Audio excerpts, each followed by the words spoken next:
much like that happen in the grand finals. It is not easy, ladies and gentlemen.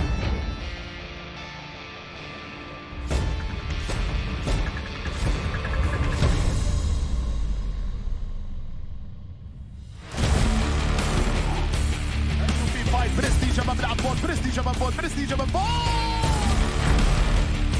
وفريق يلا اي سبورتس اصابه بالفوز على اللاعب بانتر نوك داون.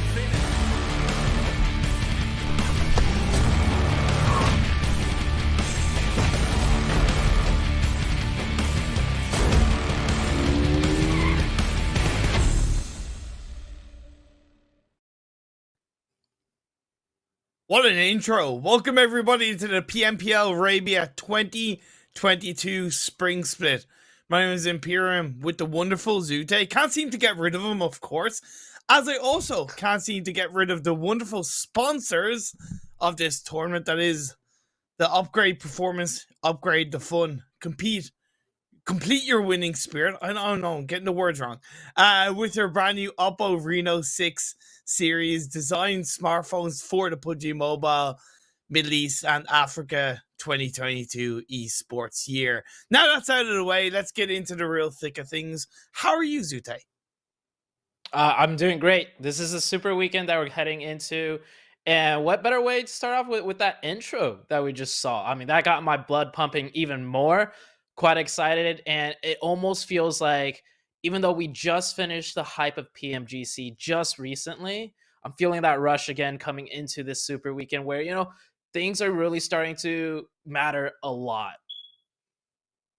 Yeah, it's very interesting with regards to the structure that's been alluded to over the first league play and over the first couple of days, and how it's going to lead into the whole rest of the year. And I'm really glad that you brought up the PMGC finals, because a team that impressed all of us across the world was Nigma Galaxy. So leading into the PMPL Arabia 2022 Spring Split, we have a nice little juicy interview to show you.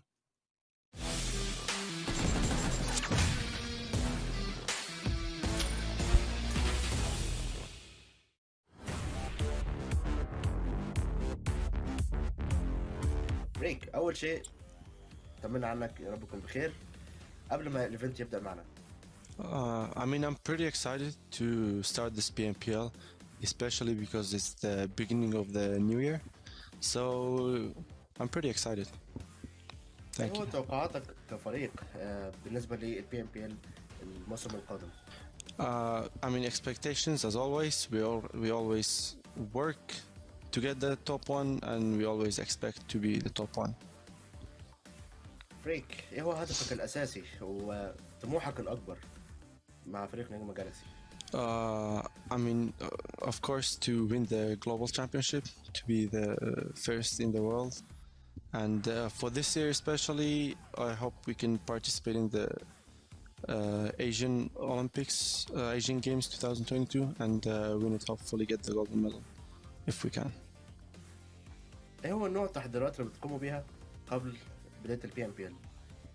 I mean, to be honest with you, we've had a break since the last day of PMGC Grand Final. We have been having a break, and from today we started actually practicing again. So we got like a week, 10 days to prepare, and I think that's enough for us to be ready for it. And we're starting to practice every day. هيكون على التوب 3 في البي ام جي سي، ثالث على مستوى العالم. انجاز طبعا غير طبيعي، انجاز غير مسبوق.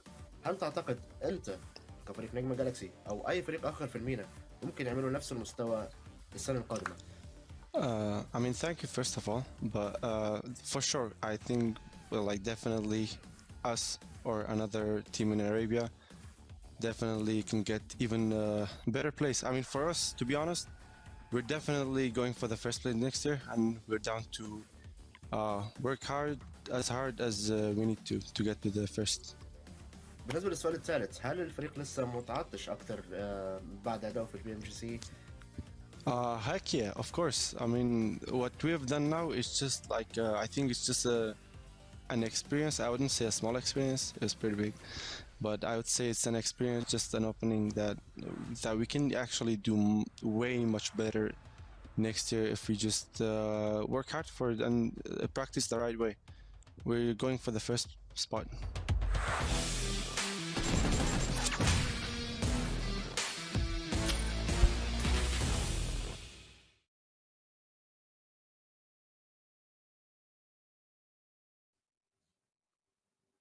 It was great to listen to that interview with Freak of Nigma Galaxy. As we said, they're a team that finished third in the PUBG Mobile 2021 Global Finals. So they are realistically coming into this tournament and even this first Super Weekend. They're the blueprint for all of the other teams to get up to the same level as. Oh yeah, and one thing I really love about that interview, even though they finished third, which was like a great finish and quite unexpected, I would say globally. You know, a lot of people did not expect a team Didn't like expect Nigma this. Galaxy to do so well, right? To finish third, but in that interview, you could hear from the words he was saying, it's like that was not enough. They're talking about first place. They're talking about getting the goal. They're talking about being number one. So I have major respect for them, right? Like they finished third, but they're in no way, shape, or form like happy or just content with being top 3 in the world. They're immediately focusing on the goal for being number one Exactly. of this year. So I absolutely love that out of the Nigma Galaxy team. Sure. First Super Weekend, let's have a look at this schedule of today's games. 5 matches for you guys. Erangel, Miramar, Erangel, Sanhok, and Erangel. We're getting our very first taste of Sanhok in the PMPL 2022 Arabia, Zute. Sanhok is coming into play. And since we touched on Nigma Galaxy, one thing I want to take a look at is, are they going to keep to their original strategy that we saw in PMGC, right? Using more of that heal meta strategy. Or, you know, since this year, they've got a lot of time to prepare for the end of until PMGC starts. So the Nigma Galaxy team, like we saw them really, you know, do really well in league play. They're of course, you know, a level ahead of most of the other teams in here. I want to see if they're going to do other things to just practice a little bit more, practice on what they're weaker at, maybe learn some new strategies. And speaking about Nigma Galaxy, here are the teams that will be competing in this Super Weekend Imperium. Just to, of course, highlight the teams that are grayed out, the 4 teams that did not make it to the very first Super Weekend. Headquarters, 4K Esports, Triple D, and the Mind Weapon iKURD. So the focus is not on those teams across this first Super Weekend.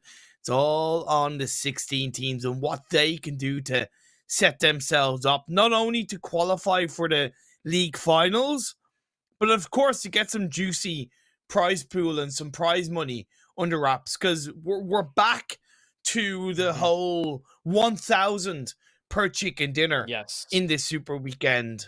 So that means you gotta be able to close out these games, right? You gotta be able to win the money to boost not only your confidence but your bank account.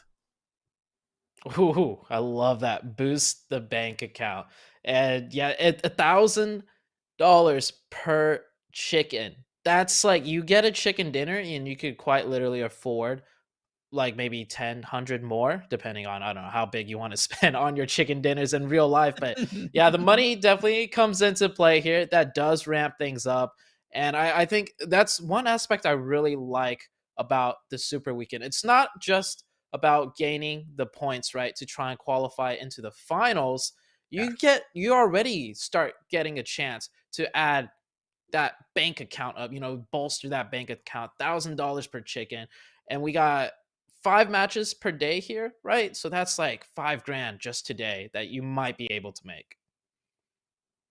Yeah, and of course, look, it's not the most important aspect of what is on the players' minds during the game, but it certainly is a good motivator of what can happen looking in the overall. Okay, I thought we were going to have the overall rankings from the league play to give a bit of context where teams ended up, but hopefully we'll go back into it. But going back to the kind of prize pool, it's definitely a bit of a motivator. In other PMPLs, you've seen kind of between 8 and 10 chicken dinners being won by the highest performing team across the Super weekend. So we'll see if that's going to be the case this time around.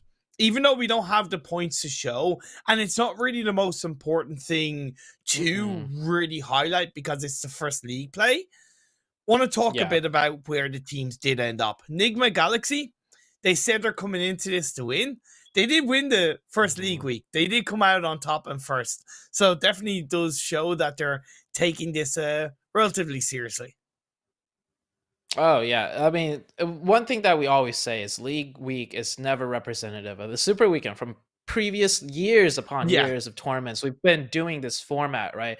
Quick refresher for, those that might just be tuning in just to see the Super Weekend only and you're not quite sure of the format.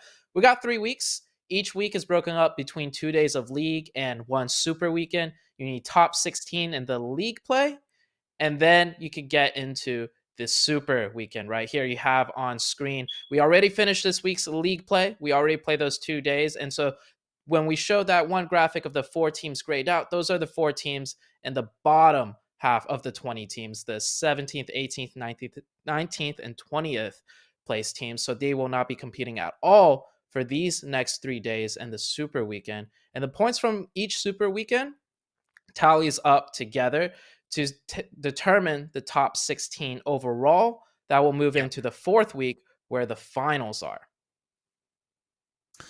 What team, Zute, outside of Nigma Galaxy are you looking out for in this first Super Weekend? In this first day of the first Super Weekend, what teams really come into your head? Well, Rico Infinity is another pretty experienced team. I've seen this team play in, PMPL as well. Same with YaLLa. YaLLa is also another team that I've seen, just perform. And obviously, Nigma Galaxy is the one that stands out the most. But, coming into a new year, usually the underdogs definitely have something more to prove and to show. And I think in a setting like PMPL, that's their time to shine potentially. Yeah, YaLLa would be the biggest one that steps into my mind for the time being. Not only because last year they did accomplish quite a bit, such as winning the Global Esports Tour, the first kind of live event of 2021 for PUBG Mobile. So they have what it takes to win tournaments. And in this first week, they did get the highest amount of points in an individual game of 31. So it does show that they're able to control and dominate these games against their Arabia region counterpart. So YaLLa Esports would be one that I'm looking out for. Another one is Twisted Minds. Big reason why is because they have Rokus on their side, a former Unicorns of Love player and a former Unicorns of Love IGL. I spoke to him during the week as well to get a bit of insight, and they're really kind of using the long format of PMPL to their advantage. They know that it's kind of step by step, and they're really kind of looking to progress every single time. But into the first game, we are Zute, the playing path. It's going to be looking upon us. It seems like it's going from west to east. Yeah, definitely. There you go. There you have the playing path west to east. A pretty central split down the middle. Very fair playing path for this first game of the Super Weekend. So I don't know if you recall, though, in the league week, we had some pretty decent playing paths, but we had quite literally some of the craziest circles come out on day 1 of the league week. And I almost feel like it's a PMPL thing where the circles just start ramping up in absurdity. But the Super Weekend, though, where the points really matter, I want to see if the same thing happens this Super Weekend, Imperium. That is a question that obviously will be answered as time goes on. 1 million dropping down on that western coastline, which is a good spot considering the playing path. It's somewhat out of sight, out of mind. The phase 1, it's a bit of a tricky one. Very, and I mean like very heavily southwest. So this exact same circle happened in day 1 of league play in the very first game, okay? When Highland and I were casting this one, we thought it was just going to be like, okay, a little bit weird of a circle, but it's the first game of the entirety of the PMPL Arabia. It can't get too crazy, right? It ended up going to Military Island. this almost exact same circle shifted to Military Island for the end game. And I'm sure these players seeing that circle right now, they're having some flashbacks. So maybe we might see some more teams adjust themselves early on onto the military base side than we're more used to seeing. So it's going to be interesting to see what happens this match, Imperium. And one thing that I kind of noticed from the first couple of days is the hard shifts. There seemed to be a lot of ping pong around the circle shifts, and that made it even harder than usual to prepare, to predict, to comfortably, to an extent, set yourself up in the first 2 to 3 circles. Hopefully teams will have done a relevant amount of VOD review, a relevant amount of preparation off the back of their first 2-day performances. Again, the caveat that the fact that it was the first league week days, teams have also got to be aware that other teams around them will adapt, will have evolved, and of course will be taking this Super Weekend just a little bit more seriously. I'm taking a look at the map right now. So all the teams are pretty spread out evenly. There's no real contention between any of the teams. We do see some bigger splits from some of the teams here and there. So even though this is the Super Weekend and this group is technically the first time playing with these 16 teams together, they've done their VOD review from League Week 1, or not League Week 1, sorry, League Day 1 and League Day 2. So no hot drops coming out. Everyone's pretty respectful of where all the drops are.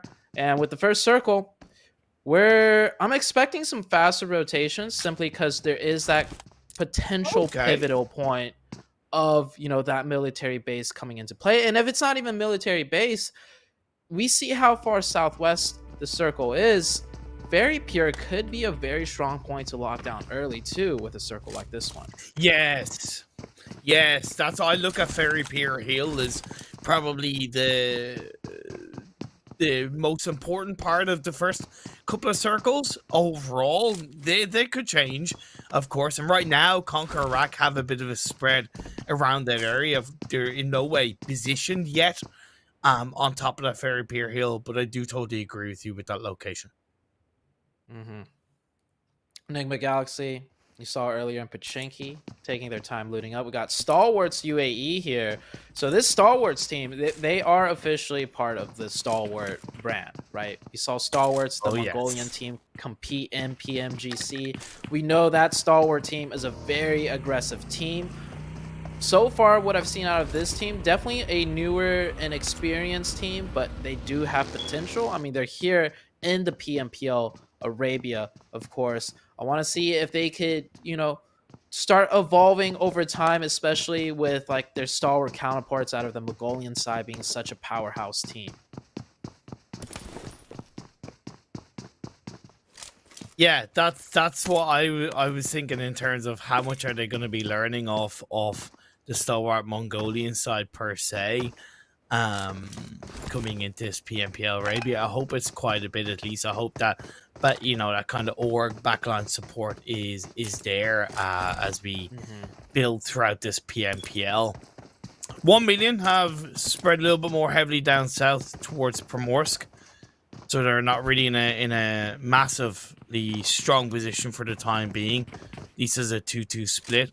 The one split that I find the most interesting from all these teams when it comes to looting, I know we're a good 6 minutes in, RTG, they spread all the way from like near Watertown to Yasnaya, with one player even on the edge of Yasnaya. And it's such an interesting split. It technically shouldn't work, and I think in a more global stage it might not work. But in this PMPL Arabia, for the time being, it seems to work. They seem to have it nailed down. Yeah, it's right now, at this stage in the tournament, you could get away with bigger splits. But we've seen in the PMGC, as like a week or a few games have gone on, teams will get very hungry for that 1 point elim, right? Teams at the PMGC level knows eventually how much points will stack up through the means of eliminations, and they will go out of their way to isolate one player if that one player is split just a little bit too far. Taking a look at the mini-map now, we have majority of all the teams starting to rotate now around the 7-minute mark. On that eastern side, we see a lot of traffic. There could be potentially some fights ringing out in the first circle alone.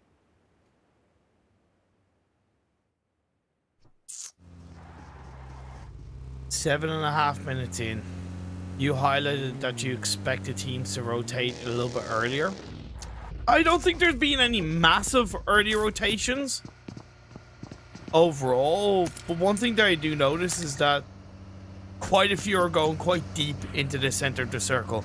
Quarry is starting to be a little bit more heavily occupied by a couple of teams. KAMIKAZE, Nigma Galaxy, Dunak, a little bit up north. Then there's another team, YaLLa, just to the west of Gatka.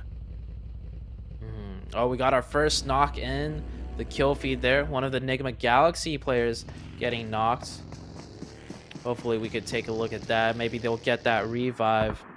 And, oh, actually, it looks like Hamoudi is going to be left behind. Got knocked out of vehicle, most likely, seeing as how he is positioned in the wide open field. So a very nice spray by the KAMIKAZE team, getting that player knocked out of the vehicle. And Nigma Galaxy down to 3. They will suffer the first casualty of the Super Weekend. Will Othman be able to keep going though? Because Stalwart UAE are just a bit to the east. However, I don't really like Stalwart UAE's position overall. 963 and NASR getting fairly close to each other. There's some lovely shots by Miracle. Looks to finish Zuxi off. By the way, that's not the same Zuxi from BTR. Hopefully he's going to try and channel his inner Zuxi and clutch up for the rest of his team. Bit of a third party by Falcon. 3 teams playing on the mixes. This is outside of phase 2 as the circle has spread out. Seems like teams catching each other off on the timing of the rotations. It is the first game of Super Weekend, so that could be the case. And NASR Esports suffer another casualty at the hands of Falcon. Yeah, so we did have a huge southwestern circle for the very first initial phase, right? That is causing many of these teams to rotate in from the east, and timing-wise, they all start rotating around the 7-minute mark, and they're just naturally running into each other. Team Falcons getting a nice chance at third party. NASR, of course, down to just that one player, desperately trying to make it out alive, at least put up a few more points for the team. And the circle shift did once again shift. We shifted off the military island, so we will not be seeing that crazy circle. It shifted mainly just onto the main island, and we have a very nice circle now in circle number 2, as many of these teams still continuing to rotate on in. Stalwart UA were able to kind of move away from the sticky field position they were in and shifted a bit down south to the compound just overlooking the Ferry Pier Hill. Twisted Minds have a 2-1-1 split. One's in the Lighthouse, 2 by the Coastal Line compound, and Raucous, you can see on your screen, overlooking that compound that Stalwart UAE are in. One thing that I find interesting, Zute, and I don't know what to make of it, is that nobody in Phase 1 kind of utilized the Chopsticks area. Nobody really utilized the south of Pachinki hillside. I thought those are 2 decent parts to hold on to in the first couple of circles, especially considering you don't know how it was going to shift. It could be a good point to just wait to see where the circle goes, but with it being so hard southwest, I think a lot of teams felt comfortable to go a bit deeper in, right? Keep in mind, that very first circle had so much water in play, you can almost imagine it as phase 2 already. So that's why teams ventured a bit deeper. And yeah, if it was a first circle with less water, yeah, teams would stick around the edge to see where the circle actually shifts towards. But with so much water, you know, it's like a circle 2, and we're almost basically kind of like circle 3 already. So teams definitely adjusting to that one. So we've seen some players, you know, some casualties. Nigma Galaxy down to 3, NASR down to 1.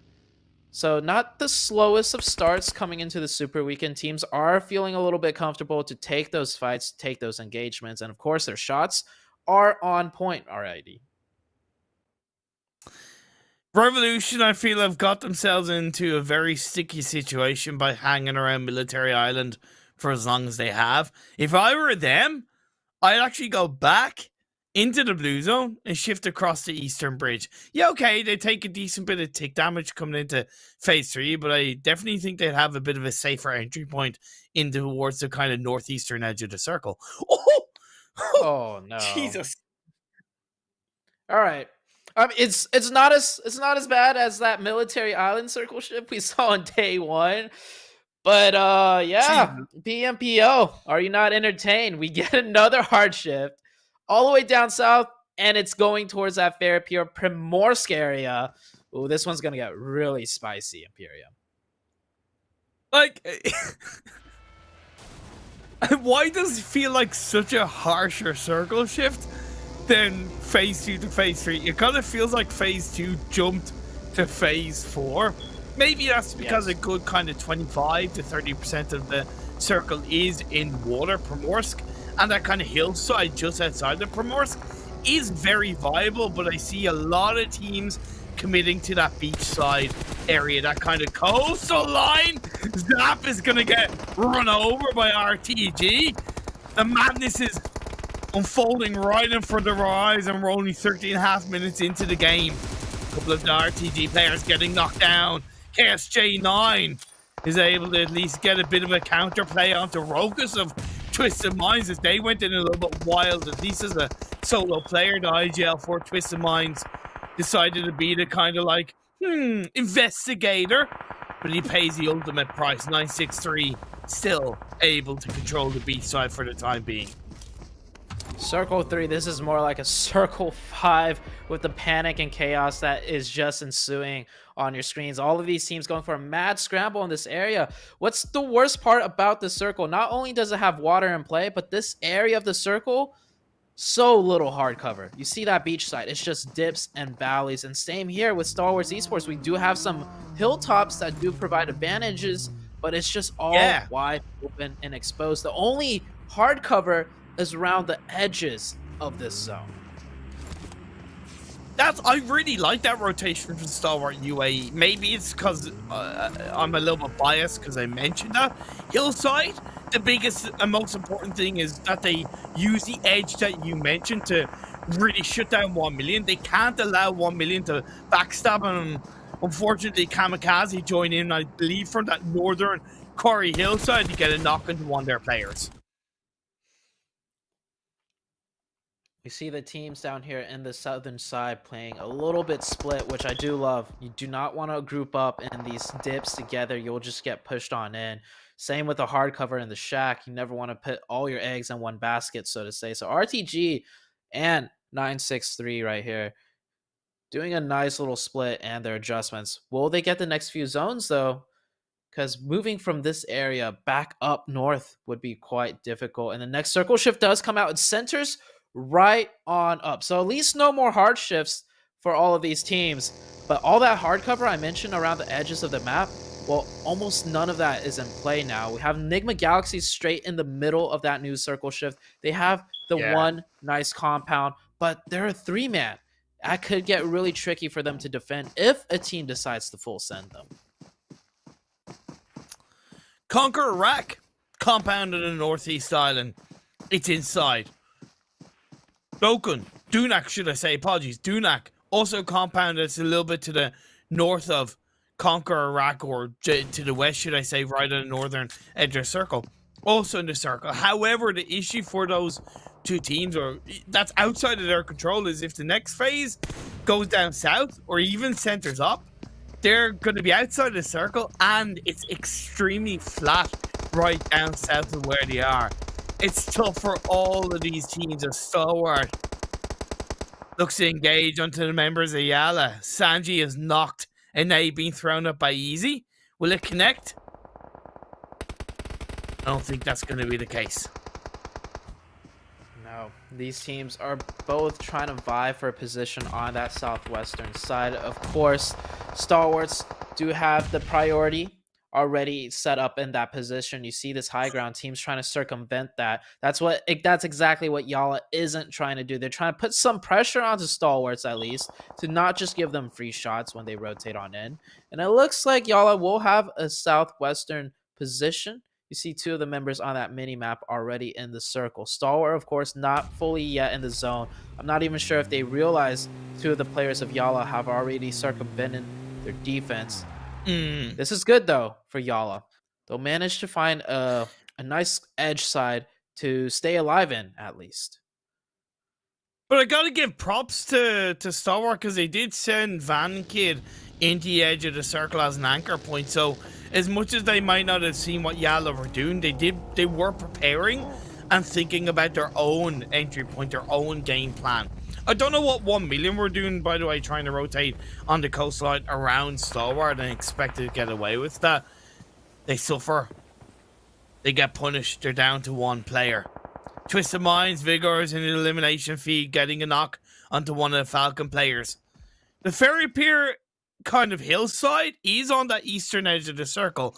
I'm a little bit surprised that Falcon kind of tried to reposition and commit to a deeper circle position, because I think holding on to the eastern edge would have paid off a little bit more strongly for them. I do believe Falcon have like a shack over there that they're playing, but taking a look at YaLLa, they are going on the offensive. I love this play out of YaLLa. So you saw three of their players behind the shack in hard cover, but they're not going to default to that. They're going to use their positioning and actually somewhat of a split, a 1-2-1 split with a center point holding two of the players. That's quite a beautiful split for this circle. And they're pressuring out that team coming in from the edge, and they're forcing K12 into another team. So they will control that southwestern side as the next circle comes on out. And this shift is going to determine a whole lot. We're going back down to Ferry Pier Imperium, and the water is still in play, where we see some of the Revolution players swimming in. I don't know what to tell you. Madness, absolute madness. Nigma Galaxy have been gifted the gods of just freedom and clarity in this first game of the very first Super Weekend. PMPL Arabia 2022 Spring Split the Circle. Their compound, it's all in line for a potential Nigma chicken dinner in the very first day. Damien Twisted Minds is going to look to change it, at least on the more northeastern edge of the circle, as K12 Unknown gets knocked. Just one more player left from his side, and he's outside the circle. Nigma Galaxy getting a blessing and potentially a curse. With them being on that hardship side, there is a good chance a team might just crash their compound, and down to 3 players, it might get difficult to defend, but it's such a messy scramble for so many of these teams. I don't think there'll be a clean crash onto Nigma Galaxy, so they might just be chilling here. You can see the chaos and the carnage just from these teams trying to make their way in. So many teams taking multiple third-party shots at long distance at one another. And this is this open field side zone that we're talking about. Not a lot of hard cover to work with. A lot of sight lines from multiple angles. And teams are definitely getting punished for the circle. Brad. They don't know what they're going to be able to do as they get taken out. Followed by Dunak. It's like they just take each other out and said, okay, let's make a bit of a pact. If one of us is going down, we're both going down. Stalwart UAE, they're still staying alive, and they're looking for the members of Revolution in towards the dip of the sand dunes down by the beach side. It's going to be Revolution causing a revolution in this game one and taking out Stalwart UAE. Stalwart UAE went for the full send. It just did not work out. I can't even blame them, though. There's so little real estate left in the circle. So much... You know, there's only a few spots left that is unoccupied. And here's that Rico Infinity team, the team that will full send this crash. So I'd like to see if Nigma Galaxy could win this 3v4 at this compound. It seems like for now they're just going to chill and give them their building, and the rest of the buildings will belong to Nigma Galaxy for now. But if the circle shifts off this area, Rico Infinity will definitely have to take an engagement. And just like that, we're down to just a few teams left. We have a Falcon player in the north that's yet to move in from the blue zone, so that may be another team soon to be eliminated. And, well, looks like Nigma Galaxy and Rico Infinity they might just be neighbors for a little bit longer and farm the rest of the lobby. Would you like some sugar, my friendly neighbor? Yes, I will. Thank you very much. If you need any milk or coffee later on, let me know. Yeah, sure. Absolutely no problem at all. However, the one thing that worries me a little bit about Nigma Galaxy is they're just a bit too split. I prefer to see a kind of 2-1 formation in those buildings. I get the split is there to avoid 2 going down to a nade, but I think that would allow them to have a little bit of extra firepower considering their compound is still in the circle. Twisted Minds on the eastern side. They have to move a hell of a long way to get into the circle. They have a limited amount of transportation in front of them. 1 million, the last player still on the coastline, is in the game for the time being.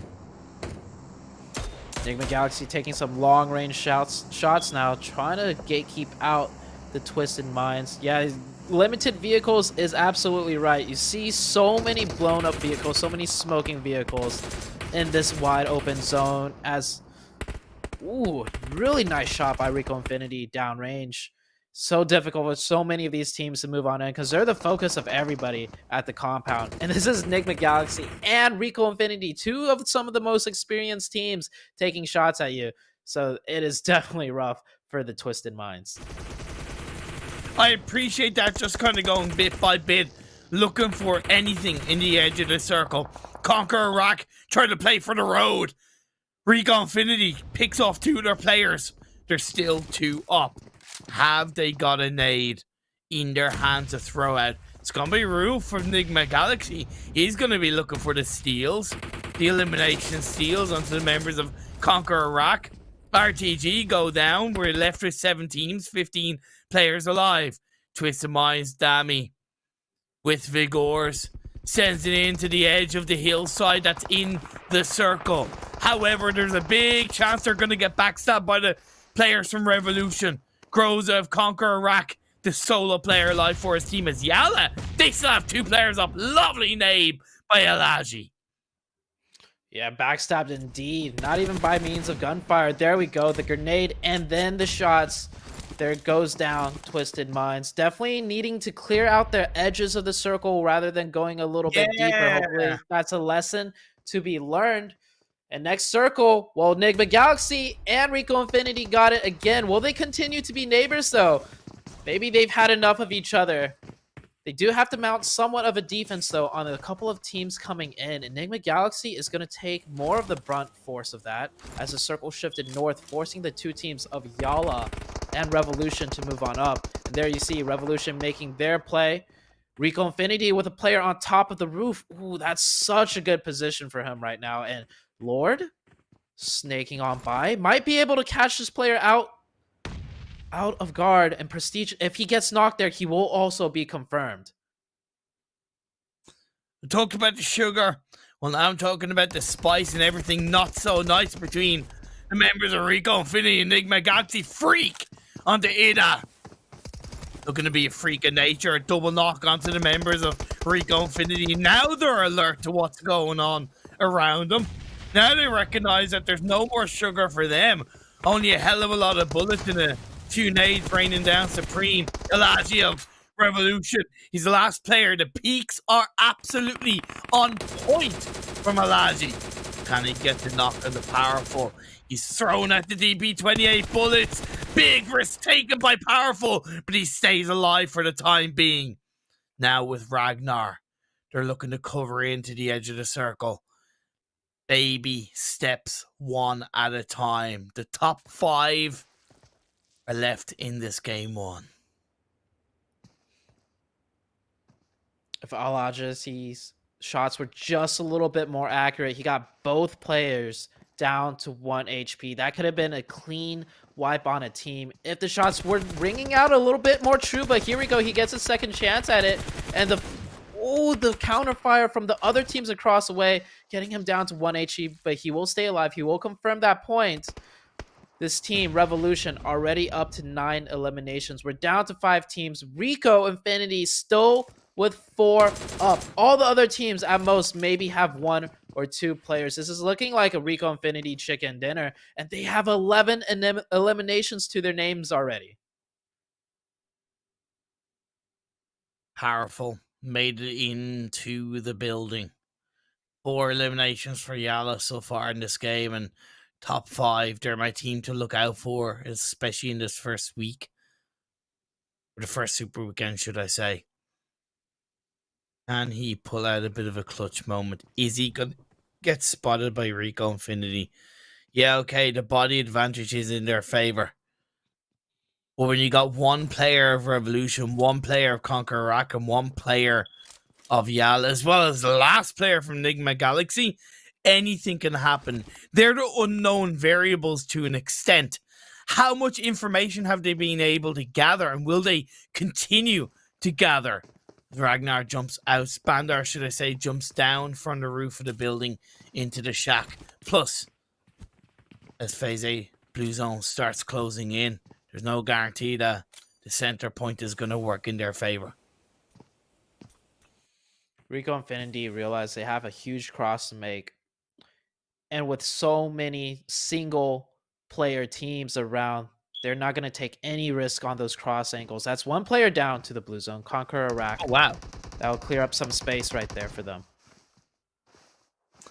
Alaji just snaking through the grass on the entry point of the buildings. Gotten rid of the backpack. Makes sense. Out of sight, out of mind. They're down to our final 4 teams. It is 4v1, v1, v1. So if you're a betting man, bet your bottom dollar you'd be putting your money on the members of Rico Infinity. Prestige takes down powerful last player YaLLa. Down they go. We're left with 3. Good effort by Root, but he can't deal with it any longer. Revolution tries to take advantage. Doesn't. Rico Infinity. Happy dinner. What a great chicken dinner out of Rico Infinity. I was saying, there's going to be a good chance a team crashes that compound, and Rico Infinity took it upon themselves to entry on into their Nigma Galaxy.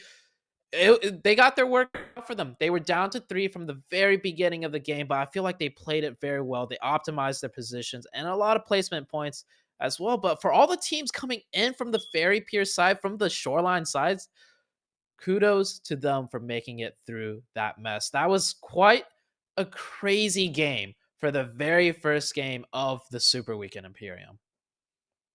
Especially Revolution, I gotta kind of hold my hands up and say I was wrong, because I suggested, although it was just before Phase 3 shifted, so I have to give myself a little bit of a pass in that regard. But I kind of suggested that they should go back on towards the eastern side and go onto the island in through the blue and then into the Phase 3 circle. But when that Phase 3 shifted, they did utilize the fact that it was away from the bridge in a heavy way, but they could stick to that coastal line, and they got into the dip, and they controlled that dip really well. They took down Stalwart UAE, took down Twisted Minds, got a number of kills, and got into the top 2. You can't argue with that from Revolution. Yeah, Revolution, actually, at one point, I believe they were the team that I saw swimming in the beach side. So they kind of took their rotation in, went into the water because they were late. They were late coming into those dips because they had to rotate from Military Island side. So they just went into the water and they waited it out, and then they beached the beachfront, and they picked up 9 eliminations along the way, fighting their way in. The second highest eliminations in the lobby, of course, Rico Infinity with a massive chicken dinner right there. And not just a chicken dinner. Keep in mind, they just won themselves $1,000 too, Imperium. Oh, yes. You said a 1,000 juicy dollaroos for Rico Infinity. I do think the top 5 all really deserve their result. Twisted Minds, yeah, okay, they probably could have pushed Revolution, and that was definitely a little bit of a mistake, I would say, on their side, because they were gathering information on their tiptoe entry point into that circle, and they should have known that Revolution were there on the edge. It just didn't work out. However, CONQUEROR probably made, in my eyes, a little bit of a bigger mistake sticking to the wall. They should have just made a full compound crash onto Rico Infinity. I know they still got top 6, but in terms of the fight to win a fight, it just wasn't really there from CONQUEROR. Yeah. So one thing that we talked about from league play into this super weekend, we don't really want to compare it too much because super weekend typically is a No. completely different beast. But I'm taking a look at the league weekend results, right? Nigma Galaxy in the top, Rico Infinity in the top five, YaLLa in the top five, Twisted Minds Yep. in the top five. And from that very first game, even though the circles were so wild and you could say RNG based, those top 5 Yep. teams from the league made it and navigated through that chaos. So we could complain all day about circle shifts. This is like, oh, this game's so RNG, but this is a clear display of skill and experience. And even with those insane circle shifts, the top teams consistently from the league play can manage and navigate that. But of course, there's one caveat though. NASR Esports finished that one with 0 points, but they were second overall in the league. But I feel like that's more so due to their early game rotations when they went from 4 players down to 1 very, very early on when they got third party in a fight. Yeah, it was between them, 963 and Twisted Minds were the one that really kind of put them downhill and somewhat down in the dumps for sure. And yeah, Nigma's 3-person spread in that compound just outside the Fairy Pier as well. I think they played that wonderfully and they executed it quite well. Stalwart UAE, I think they could have done more to shut down YaLLa. That's one thing that I will say. 1 million made the mistake of trying to go for the coastline, but I would argue that Stalwart really could have done more from an aggressive standpoint to get a number of elimination points onto the members of YaLLa. I think YaLLa, in their own right, played it really well, but they were given much more space by Stalwart UA than maybe in a situation involving more competitive / global teams. So that's just one thing to point out for Stalwart UA. Good rotation, but you gotta control it. You gotta make it your own, and they didn't seem to do that.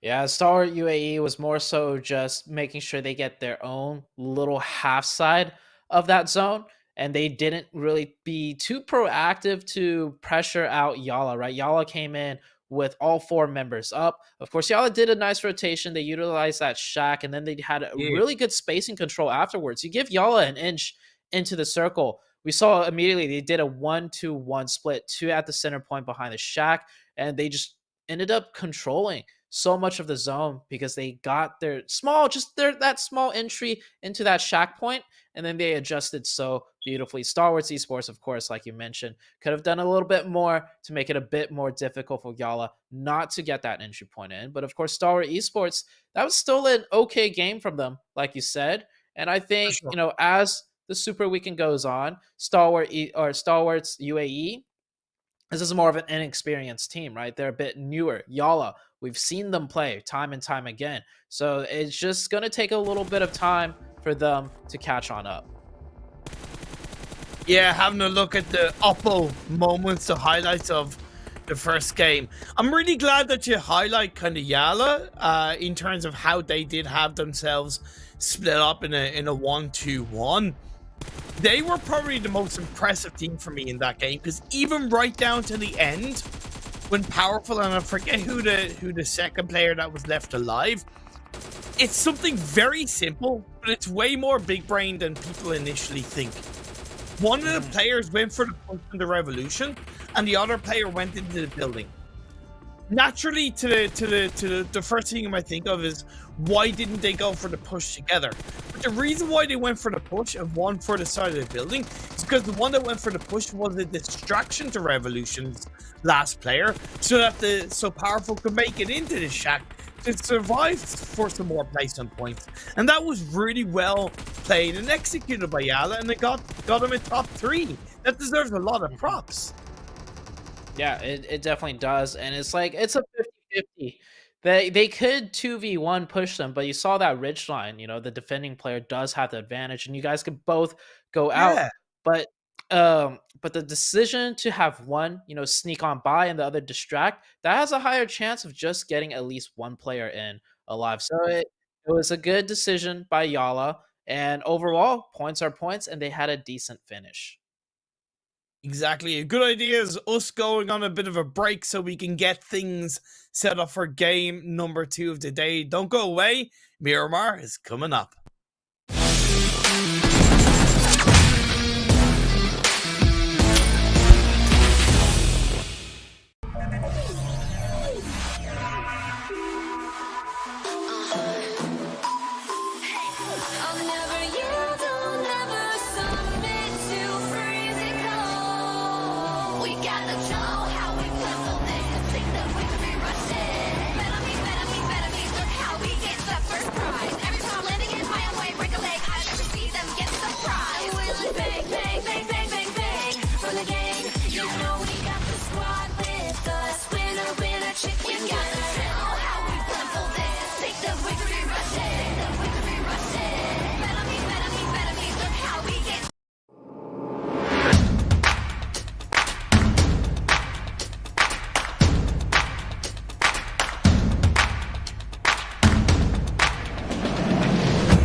Welcome back to PMPL Arabia 2022 Spring Split with myself, Imperium, and the wonderful Zute. We're in the very first day of the very first Super Weekend, and the game one, it's finished, and it was won by the wonderful Rico Infinity.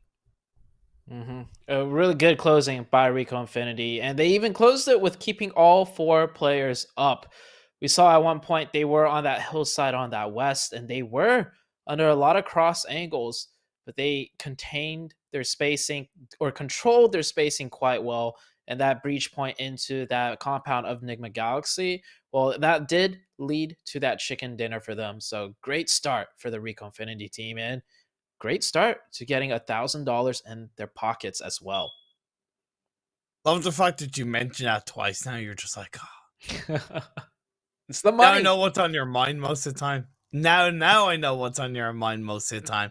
Of course, what's on my mind, if that matters to you, Zute, if what's on my mind matters to you, I hope it does, is our streaming partners, Nemo TV. You can go check them out. They're the official streaming partners for the PUBG Mobile PMPL Arabia 2022 Spring Split.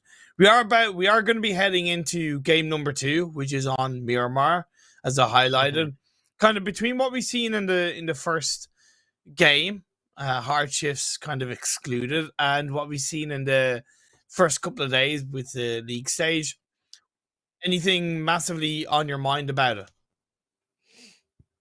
I think we might just be in for another one of those days, Imperium, where the hard shifts just keep hard shifting. And I'm all for it. But the players, maybe not as much. Yeah, fair enough. That's it's nothing to be wrong. I think that's a safe bet from yourself on what could happen in this second game.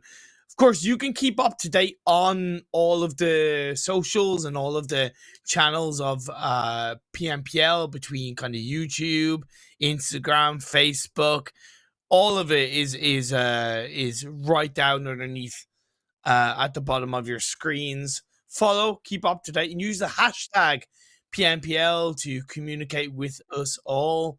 So yeah, of course, join in on the conversation. Simple as that.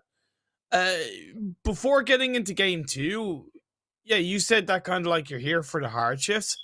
That's where I look at a team like YaLLa and how they were able to deal with kind of the hard shifts and the situations that they had with the spread that they were able to hold on to. I look at them as coming out really strongly into this Miramar game.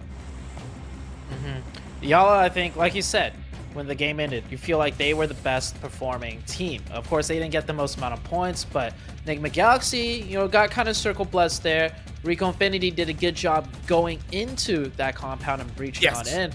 But once they got there, they got the circles and they got the safety of the walls, whereas YaLLa had to work and fight their way in. So that was definitely a good warm-up game for YaLLa Esports. They definitely can navigate that teamwork and got that experience down. As we take a look at the Miramar playing path, well, it's as fair as ever as far as playing paths go. But we saw the same thing out of Erangel match number 1, right? The playing path was very nice, but the circles were a completely different story. A12 split drop around Porter Preset area. KAMIKAZE a little bit south behind them, but I think what KAMIKAZE will do is pick up vehicles and go to Valdemar, because that's where they normally loot up. And that's a good shout for them. I really like that awareness of recognizing that not only is it a safer area to drop outside of their normal looting spot, but it's also a pretty solid area to get vehicles and make a clean rotation to your normal looting phase. So good stuff, KAMIKAZE. I see that first circle, Imperio, and it reminds me of the circle we just had on Erangel quite a lot. That is an unnatural first circle where it's so hard shifted already to one side of the map. Like, maybe it's accentuated by the fact that the entirety of the mirror map is a little bit cut off from this view. Like Campo Militar, we don't see all of it. But of course, for the camera crew, for the camera team, we don't expect a circle to go north of Campo Militar. So this is gonna be It's going to be another one of those games, Imperium. Maybe the hardships won't be as difficult, but as far as the very first circle goes, that's an unnatural first circle to say the least. Look, PUBG Mobile algorithm, circle algorithms, whatever you've been taking, I'll have some of that, because if it results in this kind of fun, in this kind of craziness and destruction, I'm all here for it. Give me some of that. Revolution kind of split dropping around the Hacienda area. Falcon Esports a little bit further up north, but they did have one player, YaLLa, as you can see, kind of edge close to one of their Revolution players.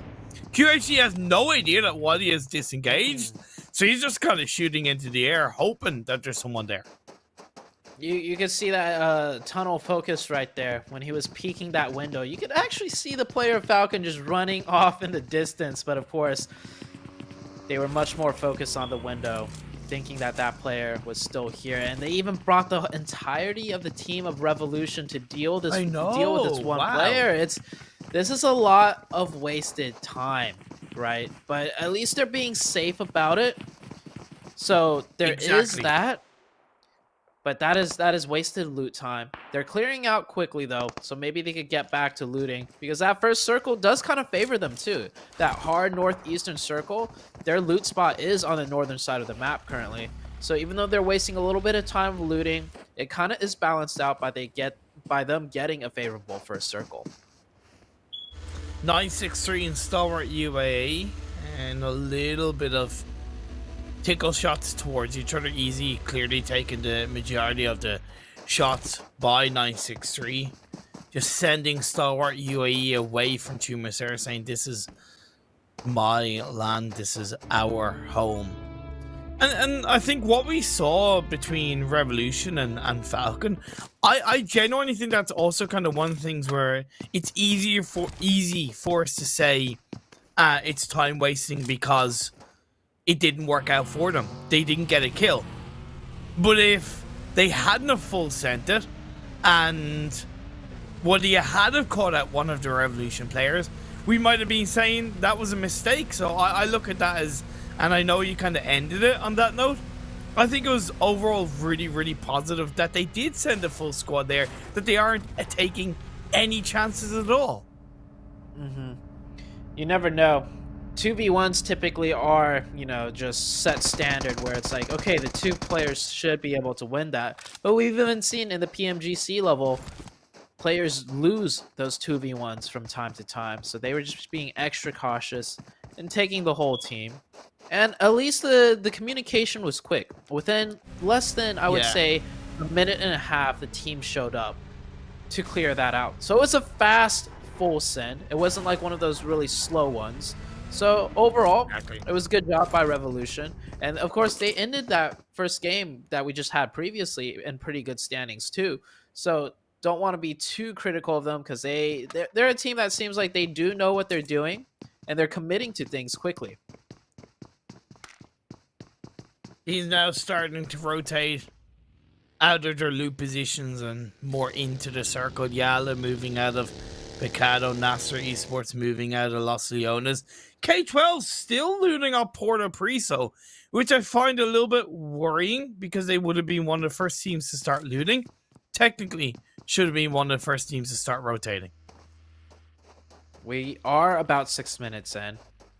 And if you compare them to other teams that are rotating, yes, they're definitely late. They're looting first, and teams that started their loot phase a little bit later are already rotating. But they are on that eastern side of the circle, so they don't have to worry about too many teams in front of them versus the teams rotating in from the western side, right? So maybe that does play into factor of them taking a little bit more of their time, because that eastern roadside to rotate up north into the circle is pretty clear for them to have a nice, easy rotation in. As you see on your screen, YaLLa making their rotation, driving along the ridge side, maybe using a little bit of that TPP to scout these compound as Conqueror. They're here, but they're not taking any shots.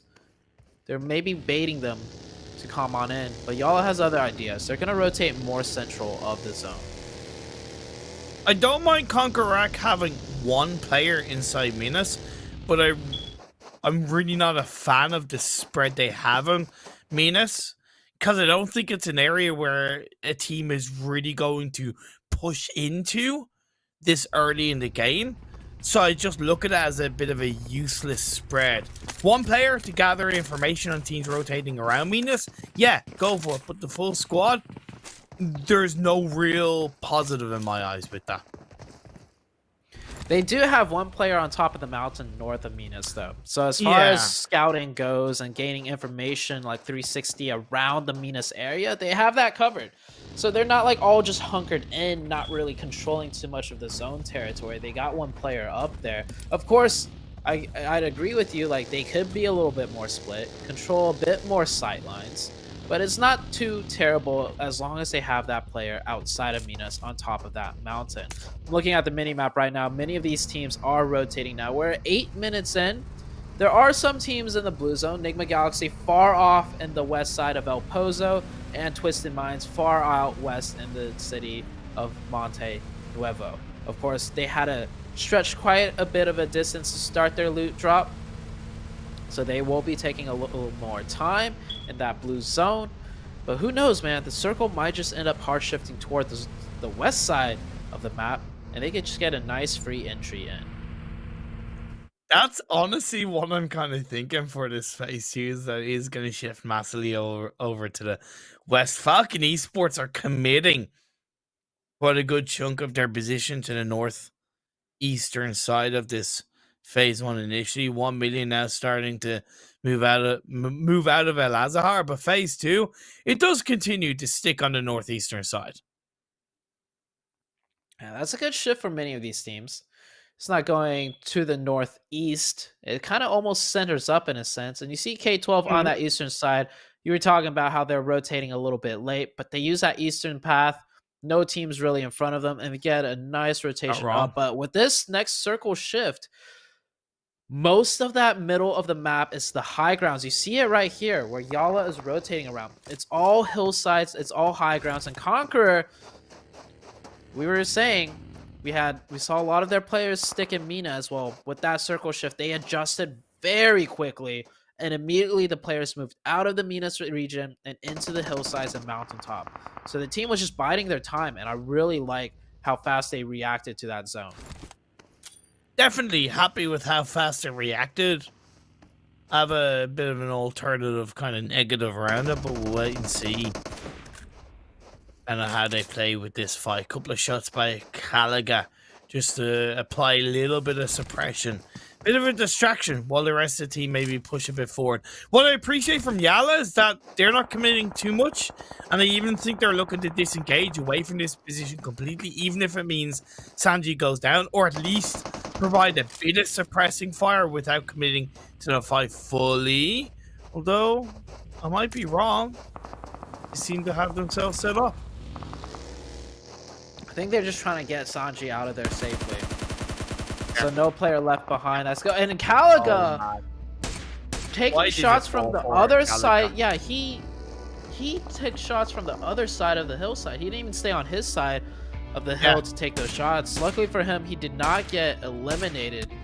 That was definitely a little bit of a bait right there. Some long distance SLR shots going out. The DMRs coming into play. We do see NASR once again has lost 2 members. So really rough start to game number 1 where they lost 3, and coming into Miramar, this is only circle 2, and they're only down to 2 members themselves. And another one getting knocked right there. And they're down to 1. Ragnarok, the last player up. This is the team that got 2nd place overall from League Week, and it's looking like they're going to get 2 zeros in a row coming into the Super Weekend. And I kind of feel bad for them in terms of the start of the Super Weekend. We're only 2 games in out of 15, so look, you know, they could easily turn it around. It seems like they don't really have any real identity. And K12, you said their kind of later rotation was still going to work out because they had that eastern roadside. They've used that massively. Of course, squad wipe on the NASR with that. Yeah, NASR was the defending team at that compound too. So for this, to see them fall apart like that when they were the team there defending, I don't know what happened from League into Super Weekend, but this is not a good start for them, obviously. But mentally, this is an even worse mental start. Your very first Super Weekend, 2-0 points, back to back. Might be a little bit demotivating as the circle shifts up on North. We do have that roadside splitting the circle somewhat in half, but that northern side of the circle is the same as the southern side. It's just pretty much all hills, not too many, hard cover compounds left in the zone. And Nigma Galaxy, well, you see they're known for their rotations, right? In Pyramid. Well, I was talking about earlier how they're still in the blue on that first circle, and somehow they've managed to make their way into that northern side of the circle. And they're the team that's honestly looking like in the best position compared to all the ones migrating from the south. Yeah, it's just they've just slipped into his face and gone, okay, yeah, we'll take this position. Cool. Have fun, guys. Have fun down south trying to deal with each other. We'll just hold on to the north. Happy days. And this hill that's kind of in the center of the circle, it has some decent cover, but I wouldn't call it that kind of harder open cover compared to, let's say, the Al Azhar South Hills, right? So I think it becomes a little bit more volatile for the teams, a little bit less secure, should they even make it in to a decent position in this circle. KAMIKAZE trying to utilize this eastern side of the map to carve something into the edge of the circle. Ragnar of YaLLa, they found a southeastern spot to call their own. Now they take a couple of shots towards Dunak to send them a little bit further away. Brilliant. It's simple, but just so effective from YaLLa. Yeah, just adding a little bit of pressure, and just that few shots puts the entirety of Dunak down into the compound, and now YaLLa kind of have full control of this area. YaLLa can very easily rotate on ahead of them because they have the high ground hill advantage to keep them pressured in. Even if it's just one player doing that pressure, it's almost like a 1v4, keeping all of Dunak down, hunkered in. So next zone will be shifting out pretty soon. And with this being the edge of zone, they do need to rotate most likely, and YaLLa has already set that up by putting that pressure out. So beautifully done by them. 1million taking an engagement with K12. Wow, beautiful shots. This is on the northeastern side of the map. KURD12 trying to break into the zone, but this team of 1million, their shots are on point right now. It's like throws nade, switches a gun, turns and gets a knock. Just beautiful from Gaga. But the rest of the team does need to respond. There's a bit of a heavy spread by 1million. 3-1. This K12 do opt to move away. It could be the kind of situation for K12 where they just gotta go into Al Azhar on that western edge and just hope for the best. It's not going to be the case, as the next circle is popping up, and it does shift up north once again. Nigma Galaxy, what like what are you doing, guys? What are you doing? Zone magnets right now. I mean, that's a great shift for Nigma Galaxy, but I almost want to say they kind of probably hope it didn't shift onto them so much to the point where they're going to have so many teams rotating in on their positions now. They probably wanted a little bit more of just being on the edge of the circle so they could hold a split easier. But KURD12, YaLLa coming in, rotating through Al Azhar. Hello, KURD12. We are occupying this city. You need to pay a toll, and that toll is going to be 2 of the players of the YaLLa side. I don't hold that against YaLLa per se, because I think it wasn't the most senseless rotation from YaLLa. Especially considering K12 moved into the edge of the city so late in the game, hoping is able to at least get a bit of a counter knock onto Unknown, who was looting up the body of one of the YaLLa players on the roadside. You gotta be careful where you're watching, where you're looking, is hoping. He's just hoping on a wing and a prayer that he can pick up another knock, possibly another kill. He cannot allow the revive to come out. He has. Now it's going to be a bit of a split by surprise. Nate comes out, will connect to Unknown. Just a little bit enough to get the confirmation, and surprise is just like, sorry, man.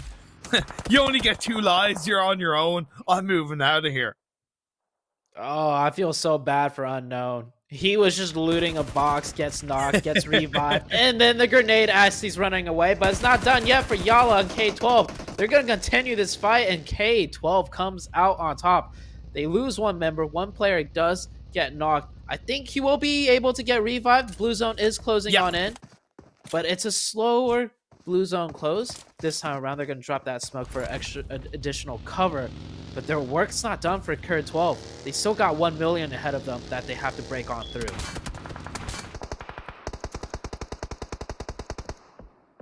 Dunak Gringo in the feed, getting some lovely couple of knocks and kills onto 963. That is the end of 963. Now you see me, now you don't. The dam was going to break at some point, right? We've seen 3 teams eliminated. I'm surprised we haven't seen more, so I got to give props to a lot of these teams. I think they've reacted to that kind of hard circle shift up north of phase 4 quite well. Revolution, Smoke is knocked, Rex, Alaji still up but in that building all on by themselves. Rad now looking to push forward. They have the full squad sending in. Satan is going to get the molly. Knock and kill on the Smoker, followed by Alaji. Rex can do absolutely nothing other than use the hay bale and a pocket full of dreams. It ain't gonna last long. A Rad close it out. The proactiveness out of Rod definitely impressing me right here. Both of those teams could have shared those compounds, but they took it upon themselves to get those openings. And KURD12 circumventing the 1 million team, coming in from the southern side and taking a fight with Dunak now. Fight's looking pretty decent. Zone is closing in, but I think that might be it for KURD12. KURD12, last I saw, with 7 eliminations. Hey, make do with what you can with that circle, and if it doesn't favor you, pick it up in the points through eliminations, and that is exactly what the K12 team did. So even though they go out early, they pick up a total of 8 points. That's a pretty good game. Massive respect to K12. They put up a hell of a fight. Big props. 1 million. 2 eliminations. Still a full squad. That spread is working out quite nicely. But as of course the circles shrink, teams get closer, it becomes harder to control the area you have around you. Stalwart UAE have a compound in the circle. Falcon has to breach. They're directly in front down the hill, but they also have KAMIKAZE behind them. So it's a lovely 3-way line between those 3 teams. It's a Congo line, but this is not a Congo line where you just have fun. This is a violence ensued Congo line as KAMIKAZE taking long range shots, getting Freak knocked out. I don't know if they have time to go revive Freak because Freak was in that backline. Looks like Nigma Galaxy is going to go for it. Meanwhile, Falcon taking a third-party shot onto the 1 million.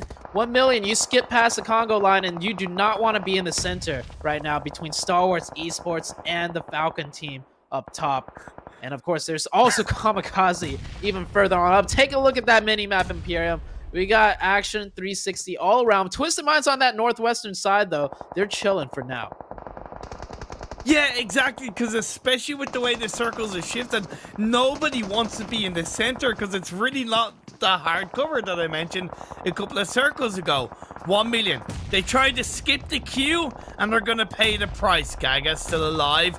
ZT was revived. He's now the final player up. I hate people that try and skip queues, don't you, Zute? It's so annoying. So annoying. It is.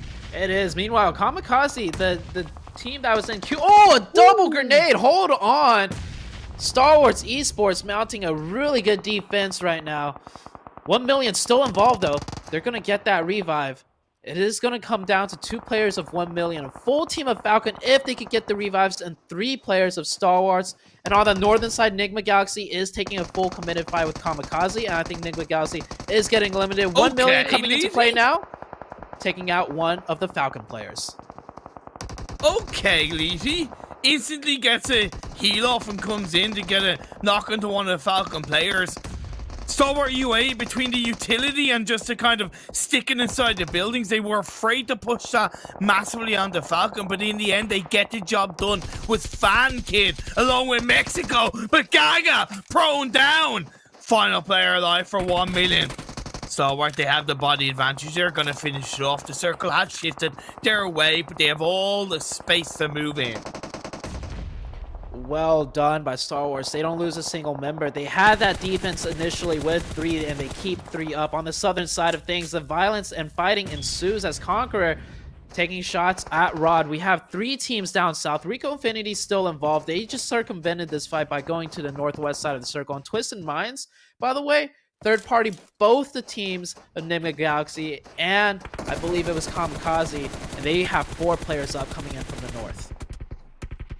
Oh, trade comes through between Rahad and Rico Infinity. RTG getting involved in that one. On a side note, you highlighted the third party, 4 parties. It's the way it goes inside these final circles, especially in this terrain, in this area of Miramar. The full body play from Twisted Mind should allow them to get a number of extra elimination points and hopefully a few positional points. The insecurity around the chicken dinner is there, but Rokas sends it in and wastes absolutely no time. The winners of game 1, they've been eliminated. They're done and out. My Twisted Minds God. looking pretty dominant now. Yeah, Twisted Minds, that was so proactive of them. They took down 2 teams from the north side with a nice third party, and they take advantage of the positioning from where they gained circle control on the north, and they're continuing that pressure. Star Wars trying to come in now to also vie for a northern position, but Twisted Minds is already here, and they have the man advantage. But what I do like about Stalwart is that Ashblood is behind. I know he's not in the circle, but he's behind, so he's that supporting player. It means that Stalwart, they don't need to push. They need to force Twisted Minds into a little bit of a mistake. That wiggle room advantage I see from Stalwart. However, as you said, the lack of bodies does provide a bit of a disadvantage. This fight is going to soon, very soon. I think Twisted Minds is just trying to get a nice survey of where the teams are left before they make a move. I mean, they know they're sitting comfortable. They have a nice hill to work with. They have 4 players up, so they're not feeling the need to rush anything anymore. And I like the patience switch out of them. We saw how aggressive they were playing just 3 minutes ago, and they realized coming into this late game, okay, we can take things a little bit slow. We no longer have to do anything, but my God, yeah, Imperium, that circle, that's gonna make things a little bit more difficult for Twisted Minds. RTG Esports KURDSQUAD out and forth, nothing that final player could do. Nobody's inside this circle. Twisted Minds, Rokas gets knocked. It's actually traded by Vankia to Stalwart, so the 2 teams up in the north are low-key helping each other against a 1 team that's down south. What I love is that Stalwart instantly sent 2 players on that eastern edge of the circle. Vankia once again being that supporting player in the back line. He's going to be proning around the side of the hill, looking for anyone of the Twisted Minds players. Caliga looking to do something similar on the eastern edge of the circle. He's on his own. Royd was knocked, is confirmed. CONQUEROR down to 2. These are our final 3 teams. Twisted Minds sends their vehicle in and 2 players follow suit. Kato is following behind. Lovely play by Dami from Twisted Minds. Gets a knock on the van kid. Is there a response from Stalwart UAE? There needs to be, and there is. Mexico stands up as iKURD onto the member of Twisted Minds. Dami laying low, standing tall. Kato driving forward. It could be any one of these teams. There's a third party from Caliga gets a knock on the Stalwart. Sute, what are we witnessing? This is a 3-way dance right now. All the teams taking a lot of casualties. Conqueror, though, coming in with 2 looking strong, and they're going to do a 2-pronged approach. Galga needs to win this fight. If he does, he clears out that northeastern side. We're down to just 2 teams. Twisted Mind gets their revive just in time. 2v3 situation. Conqueror Iraq with the spread, though, with the control. Twisted Minds, however, with the man advantage. Cooking up an A. That's some nice plays. One of the players is going to try and suppress it in. However, a knock comes through by Groza. We're left in a 2-2. Another nade by Dami. Caliga is wrapping around. I don't know Twisted Minds is fully aware that Caliga is there. I absolutely love this 1-1 between Groza and Caliga. It's not putting all their eggs in one basket. It's splitting the focus. They know they have the body disadvantage, so technically they're not going to be able to trade, even if the two of the players were together. The best they can hope for is an absolute beautiful side attack by KAMIKAZE. Tunnel vision possibly by the whole of Twisted Minds on the Groza. They've yet to even clear him off. Phase 8 MG3 has popped up, shifted towards KAMIKAZE. MG3 in the hands of KAMIKAZE, by the way. That guy's basically a two-man army now with that gun and plant. Oh, 1 and 2 and done. Now he's looking for the third. He's going to get knocked, but now that opens the door. Kato takes a hell of a lot of damage. Where is Groza? Where is Groza? In he comes. Stands up, he does. Looks for the confirmation. He's going to try and find Kato. However, as he switches gun, he throws it. He crumbles under the pressure. And it's Kato. Chicken dinner with some minds. Wow. That play, he got that first 8 off, hiding in between the buggy wheels, and I thought he was going to lose it. There's that delay when you go unprone, where you're kind of stuck in that animation, but immediately his movement side to side kicked in, and it caught the other player off guard. But can we talk about the MG3? It was a 2v3, but the second I saw that MG3 in hand, I wanted to point it out. I wanted to mention that gun changes you into not just a one-man army. You're pretty much almost 2 players with a gun like that in your hand. And I don't know where he picked it up from. There was no airdrops. I think he might have picked it off a body or something, but that just almost got them the game. Just almost. It came down to a beautiful 1v1 Imperium. I do think there was that lack of coordination from the 2 remaining KONQUEROR Rock players. I don't know if you'd agree, because it's not like KAMIKAZE was instant with those 2 knocks. He got one, then he had to kind of crouch down a bit, stand up. There was a good, 2 seconds at least, where I thought Groza would have been pushing a little bit quicker. I would argue just a lack of coordination / communication between the 2 of them. Maybe. I mean, that the last player of KONQUEROR had to push over wide in the open, right? He was worried that the third player would be holding a TPP angle, but the second he realized that third player challenged his teammate, he ran as fast as he could. So I can't really fault KONQUEROR that kind of small disconnect in the heat of the moment, right? But taking a look at the overalls, though, right? Twisted Minds coming in with a total of 24 total points, and your boy Rokus Imperium, he's happy because he just earned himself some money as well. Oh yeah, $1,000 in the back pocket for Twisted Minds. Kato clutched it up in the end. And one tiny thing as well that I think helped Twisted Minds, it's not much, but I don't know if you noticed it, is that one of the Twisted Minds players that was still knocked but not confirmed, he actually moved to help Kato and kind of become a bit of a meat shield for him. As far as I know, anyway. As far as I know. But either way, moving on to the second page. Once again, as you said during the game, NASR Esports, 2 games, both 0-pointers, and it's a fall from grace for YaLLa and Revolution as they only pick up 1 and 2 points apiece. Also, Nigma Galaxy, right? We saw that circle. It went right on top of them. It almost looked like a bless, but my prediction came true. They probably didn't want the circle so focused up on them, because that did force a lot of teams to push up towards their area, and that defense did get difficult as they did go down kind of early. They only got 1 placement point and 3 elimination points. Looking at the overall rankings after 2 games, it gives us a sense of where we stand for the time being. Rico and Finny, they won the first game, $1,000 in their back pocket. And in game number 2, they got themselves 7 points. So that does put them in first place with 37 points, but it is followed quite closely by Twisted Minds.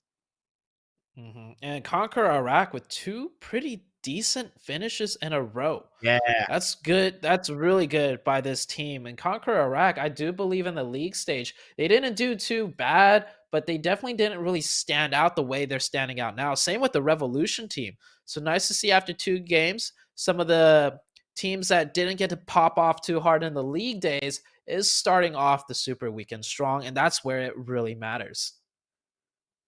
Yeah, we are only 2 games in, of course, of the Super Weekend, so I'm sure the standings will change and evolve massively across the day. 963, I think they've been a bit of a surprising in a negative way for me so far. Because in the first league, unless it's just a product of them not adapting, but in the first league, Zute, they got, I think, 3 to 4 good points over 10 points apiece. Day 2, they struggled a bit, but I suppose they're secured in the Super Weekend there. However, the trend has continued from the second day of league play, where they struggled in these first 2 games. We're only 2 games in, right? We still not only just have 3 games left to go, we still have 2 entire days. And by the end of the week, I'm sure everything is going to be looking a lot different. And hopefully, as far as NASR goes, I want to see the team that we saw that impressed us so much in the league play, right? I always want to see stronger teams come in and show us what they got, because as you know, not just a caster, but as a previous ex-pro player, I love seeing the strategies develop. I love seeing how teams take control of situations. And of course, for the fans out there, I think that's probably one of the most exciting parts about esports, seeing a team that you like absolutely dominate. And especially, and I know it's easy to say this, but especially for NASR Esports, they've genuinely such a rich history in PUBG Mobile. Such a rich history. Going back to the very first kind of PMCO season, they were there. However, they've never really kind of hit the major heights.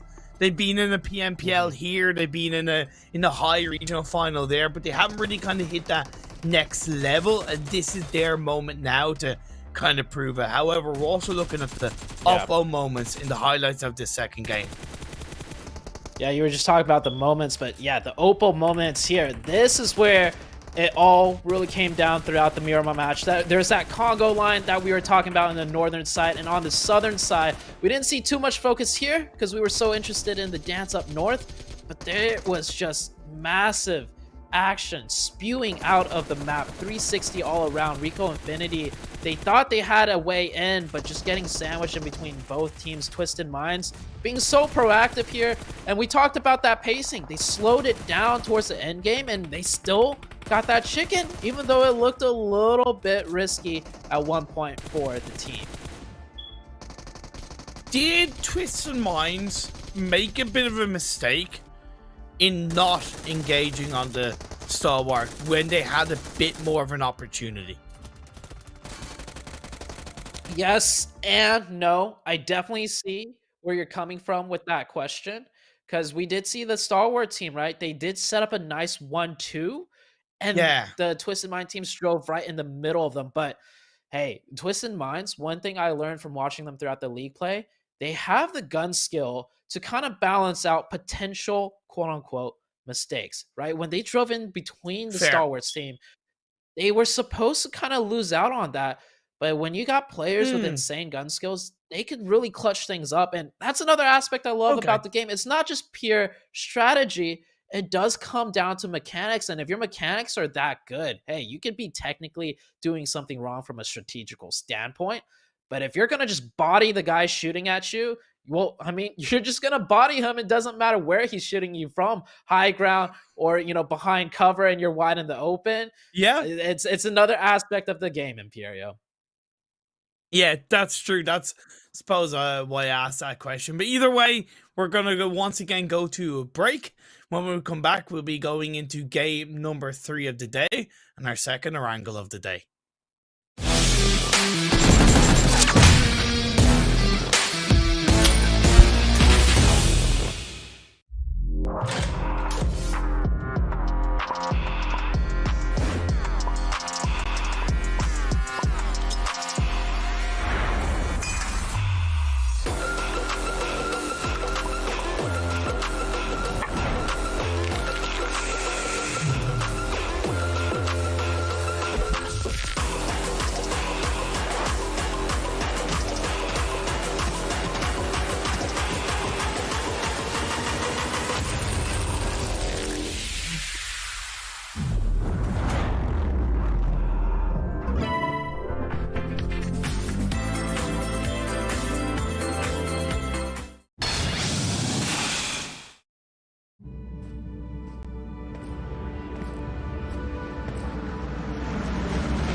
Hi, we're back.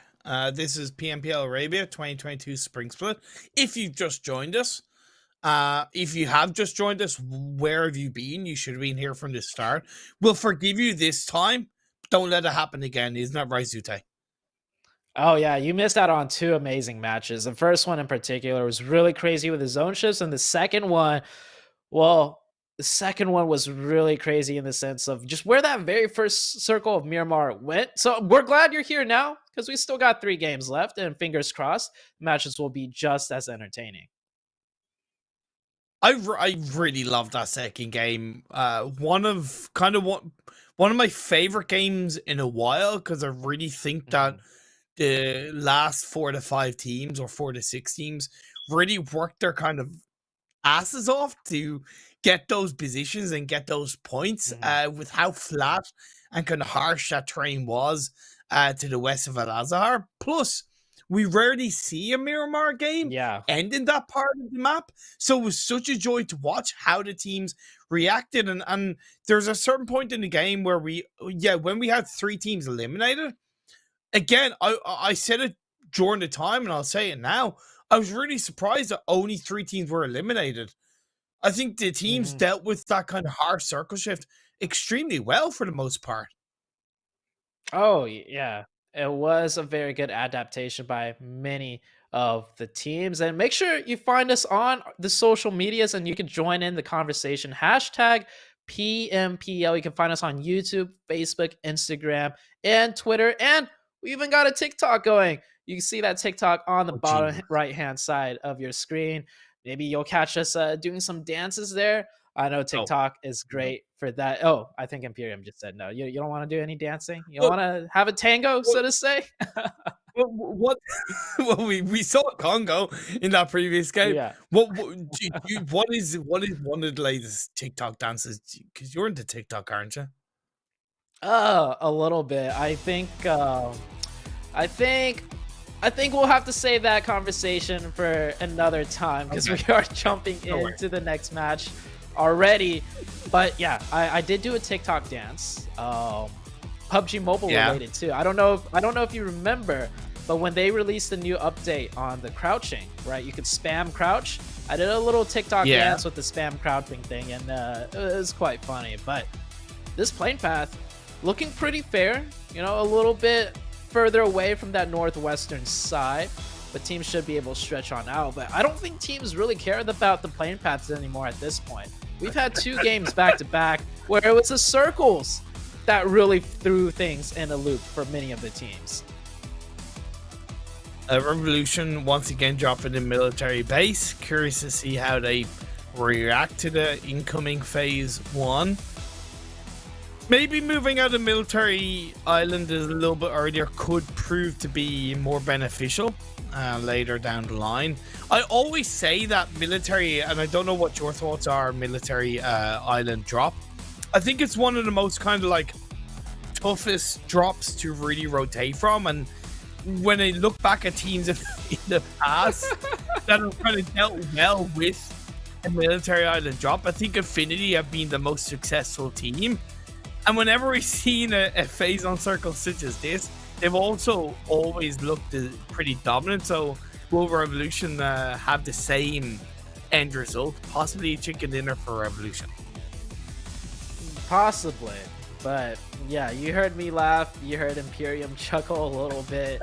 It is welcome to PMPL, ladies and gentlemen. This is where the circles just have a whole different, it's a different breed of circles. So we do have, I would say, majority military island, unless if the circle shifts onto the bridge, like centers up on that second circle. Yeah, it could. And for Revolution, right, they have a good opportunity to cap the bridge. The biggest problem, though, the center of the map is where that bridge camp will take place, and teams can easily rotate on behind them and camp them out from camping the bridge. And if I'm not mistaken, Twisted Minds doing a really nice adjustment. We saw last game, they looted the farm area doing a farm split, but with that very first circle, they were heading towards farm, saw the zone, and they're actually going to take their cars and just rotate straight onto Military Island already and start their loot phase there. So great adjustment by the Twisted Minds for this very first circle. Yeah, genuinely, I'm curious to see how all of these teams react to this phase 1.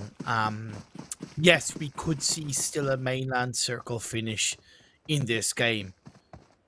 But at the end of the day, if you're going to commit yourself to Military Island rotation, I'm super curious who's going to pull it out at the right way at the right time. Twisted Minds, you've highlighted them. Yes, absolutely perfect. Botations from 1 million? Possibly. They're still in the circle in Primorsk, but it's very easy for them to just grab a couple of boats and go onto the south side of the island. Ooh, Dunak catching one player of Nigma Galaxy on his own. So Nigma Galaxy had all of Pochinki to loot for themselves, but I'm wondering if they're doing some type of split on the western side of Pochinki due to the circle. That's really curious to see. The only thing I could theorize is this.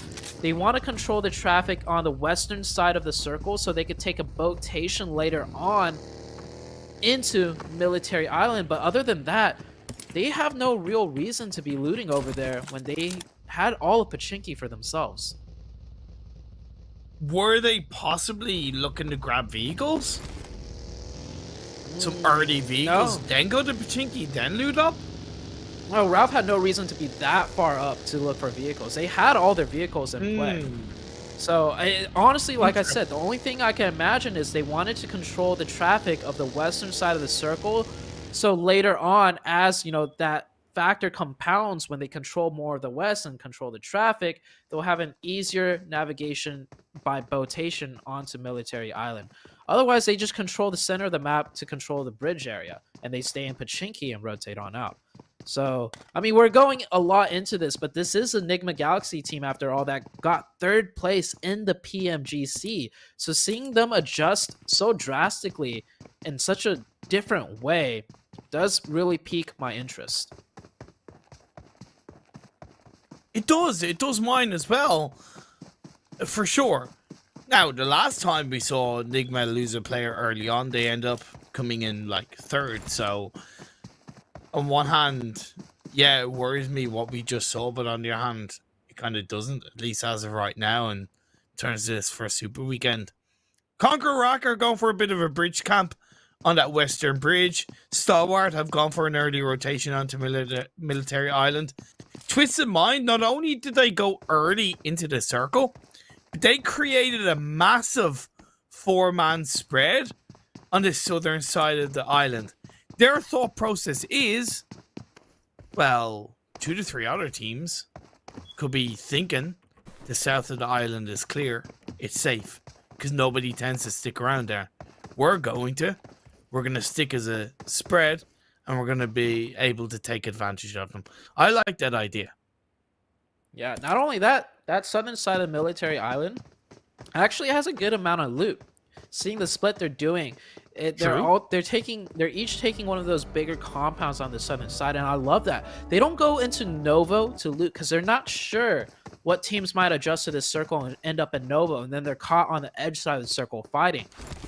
And we do see Rod actually did adjust from that Milta Power side going into Novo to loot.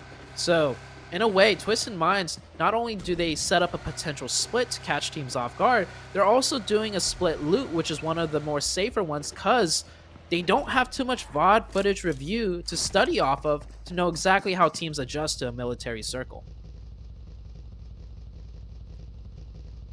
I also get why some teams like Rico, Infinity, K12, YaLLa, and Falcons as well, dropping in Yasnaya, where they're going to wait until kind of the very tail end of Phase 1/Phase 2 to, in any way, try and control the position inside the circle.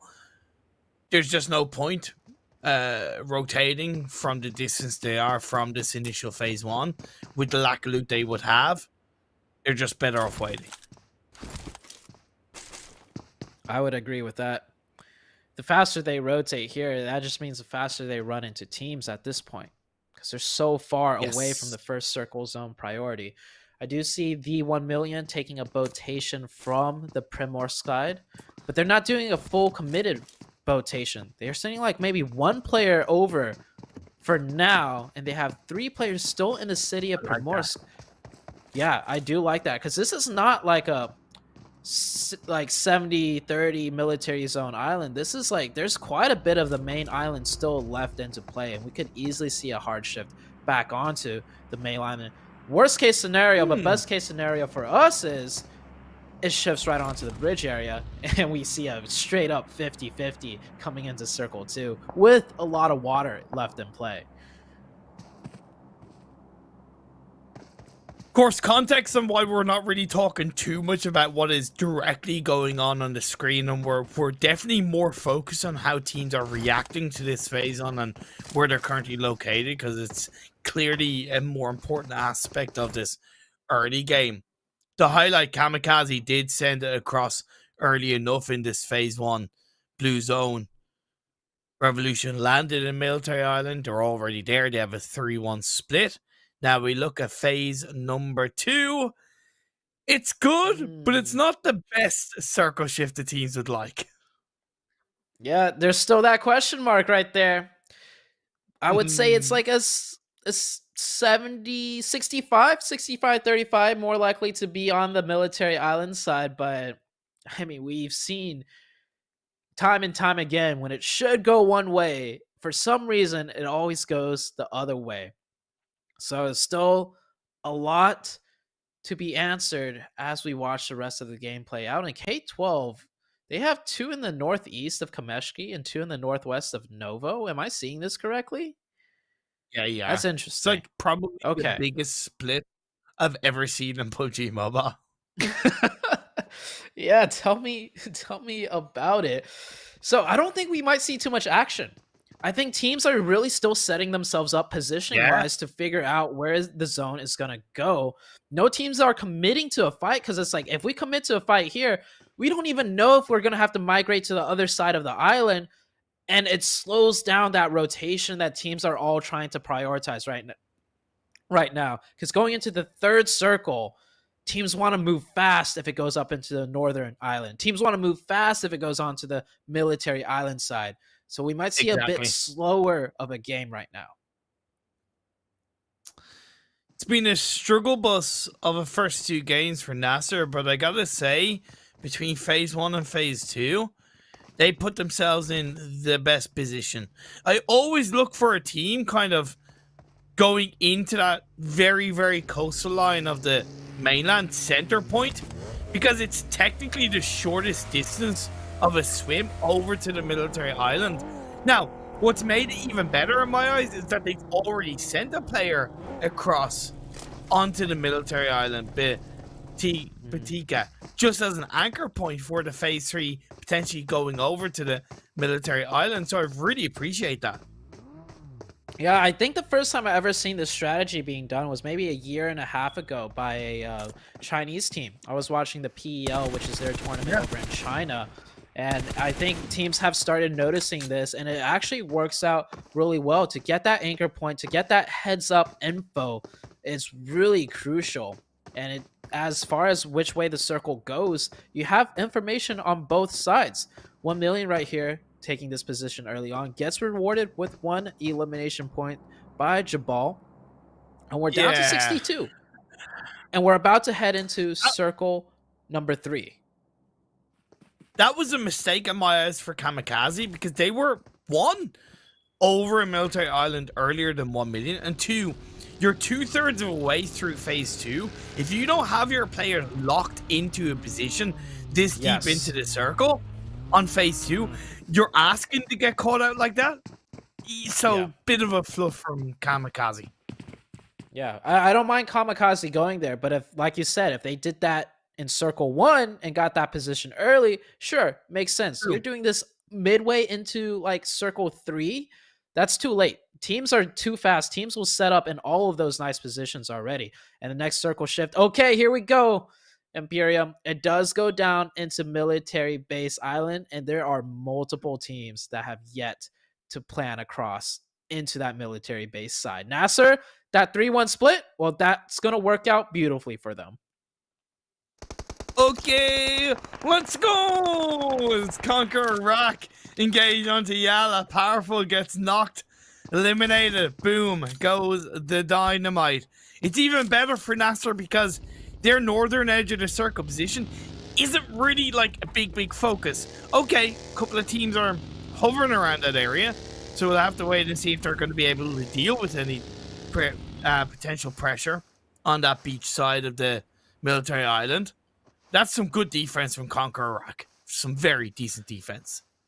Let's also talk about CONQUEROR Iraq's decision to stay here. We've seen teams in this position before. The second it shifts onto Military Island, they all go ahead and dip and they play the zone. But CONQUEROR Iraq instead, they're just going to simply be like, you shall not pass. We're going to be that team that sits here for as long as we can to cause as much chaos and mayhem for everyone else. And, you know, they could pick up some elimination points. There's of course risks. If they get into a fight and Rico Infinity slams them, that's a deadlock engagement. That could be the death of both teams. True. So CONQUEROR Iraq is making that conscious decision of trying to get some elimination points. I also look at the fact that they don't know for certain what's on the other side of the bridge. Could a team be bridge camping them? At that point, they become a sandwich if they move away from this position. So to kind of, you know, echo what you said, bang on that they're bridge camping, bang on that they're sticking here going, we shall not pass.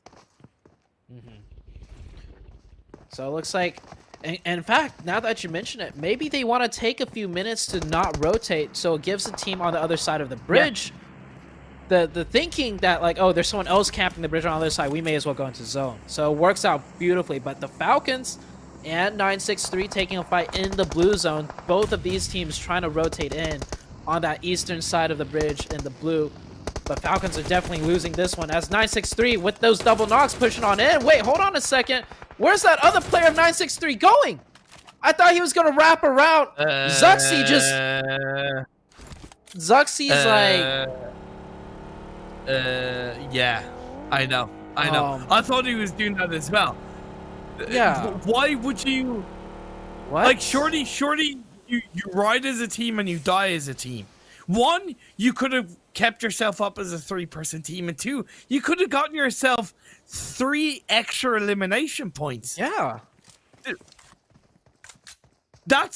Maybe that's a big part of why I've been kind of disappointed with 963 in the first 2 games. That's wild. You can't let them get away with that. That is just bad. In every shape and form. Yeah. Like, it's as simple as that. I got nothing else. I got nothing else to say. Rico Infinity trying to rotate on in, and this is that bridge crossing this late into the game. Play zone. Oh no. Yeah. KURD 12 here. Yeah. Oh man. This is disgusting. This is the point. It's a point in the game where it becomes a bit of a cluster truck, right?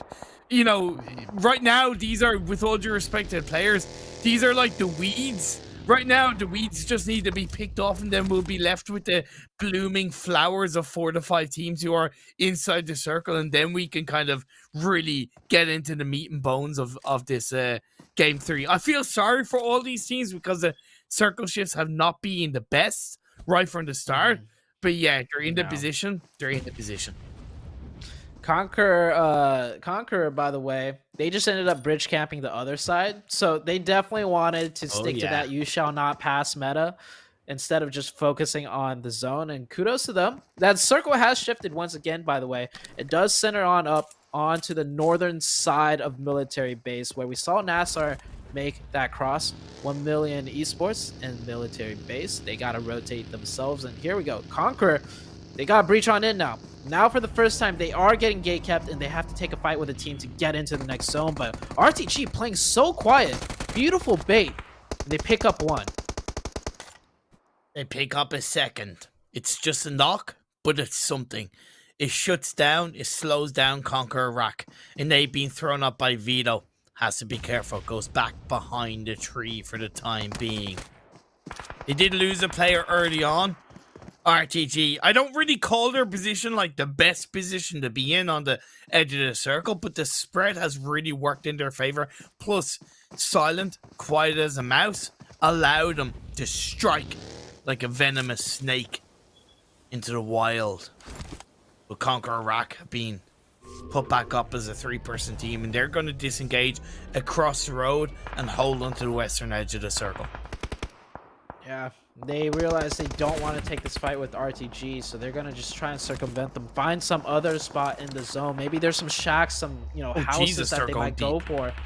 Yeah, that's what they're gonna go for. They're gonna go for these sparse, hard-cover buildings, but getting shot at from every single one of them, they don't feel comfortable crashing, and I can't blame them. It's so much unknown territory, so much unknown information. They're gonna stop somewhere. They can survive in that position. I've seen this position played out before. It's not the best, but it's like a pocket that they could just chill in for now. I suppose nobody really wants to engage on them, right? Because they know that they could get third party in instant. So I see, to an extent, how it can work out. They do lose Groza. 2 left up. 1Million Esports go down on the southern side of the map. Twisted Minds, I believe, finished that squad up off. They're down to 2 players. The next circle once again shifts up north, albeit a good central connection. Stalwart Esports, or Stalwart UAE, should I say specifically, now going to band together in the dead center of the circle. I love that readjustment. The circle before, they actually were holding a 2-1-1 split. And with that new shift, they immediately readjust their position. So they had all the play options cut out for them. NASR, by the way, swam over. If you're wondering why they're all running on foot with no vehicles, that's why. And Stalwart Esports, or Stalwart UAE, gave up that compound because they want a more central position. And that's a key go-ahead for NASR to fill that northern position in. So teams adjusting quite well.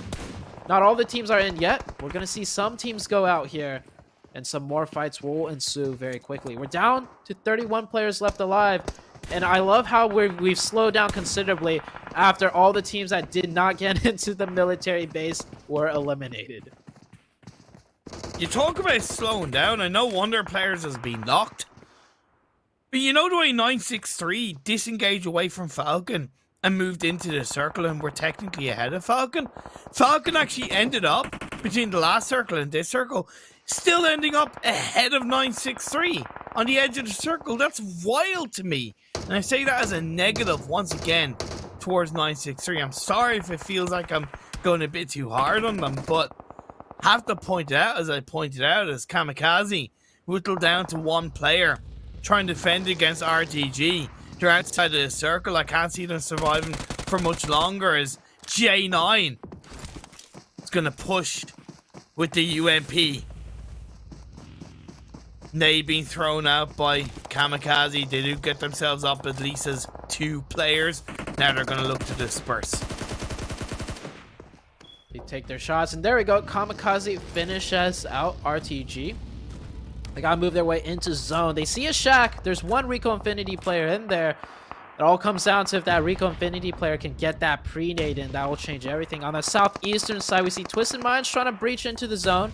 A team of Rod, a 4-man team of Rod, by the way, controlling that southeastern side too. There's a lot of teams on the south. We see KONQUEROR still managing to stay alive, but like I said earlier, they can maybe just stay alive in that spot, but not the best spot to hold down, and they are slowly getting punished for it. You called it a pocket? Well, who can open that pocket and take it away from them? Diggers from Twisted Minds get to knock in a confirmation. We saw the impressive play of them just to kind of get an elimination, get a push, get a kill. They're showing it once again. Turn their attention towards the members of KONQUEROR. Their shots firing from all distances towards the Twisted Minds members as they are on the high ground. The circle shifts over towards the western side. Stalwart Esports, Stalwart UAE to be specific, still have a 3-1 split. Stalwart UAE. I want to see them start picking up some eliminations with this new zone. Can't blame them for only having 2 so far, because so much of the action is being congested on the outskirts of the zone. But this is where they should be able to shine, getting that zone. Revolution, by the way, has also kept 4 up, just being chill for now. So Revolution could come in huge. Twisted Minds working their way in right now. You see on that score on your right-hand side of the screen with 6 eliminations, doing a really good job fighting their way in. But that's just as I say that, Vigors go down, and they're down to 1. Revolution starting to pop off now on the high ground advantage. NASR and Stalwart UAE, the only 2 teams to have a full squad up. 963 left with 2. Nigma Galaxy go down. Rad left with just a solo player alive. Satan gonna throw smoke as he ducks, dips, dives, and dodges behind a tree. Another one goes out, trying to create a bit of a smoke wall. 963, you can see into distance, going to be put down to 1. Team Falcons are eliminated. 5 teams left. And NASR, they have to move forward, but they had that building. They had the little bit of a safety net, and now they're sending all 4 players with the smokes into the northern edge of the circle. Smokes are good for blocking lines of sight, but I want to see that Stalwart UAE team just start spraying the smokes, because NASR, they're running in 4 deep, 4 strong. It's flat. Doing what they can with the smokes, but yeah, it is flat open territory, and even the teams on the high ground are taking shots at them. I love the fact that they're also using their guns. They're running, gunning, smoking, gunning, using the communication, and it's very hard in the moment to be super quick on the communication, super quick between the smokes and the shots. So really well played by NASR. Revolution still has 2 players, QHT and Rex. The full squad of Stalwart UAE. 3-1 with It's a Bood and the shack across the road. Actually, sorry, it's easy. My apologies, that's across the road as far as I know. Either way, the circle continues to go towards Ragnarok with the AUG.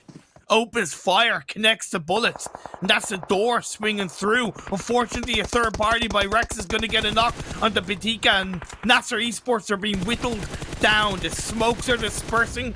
The area in the circle is massively exposed, and unfortunately, their game 3 ends. What a way to go down. They put up a hell of a fight.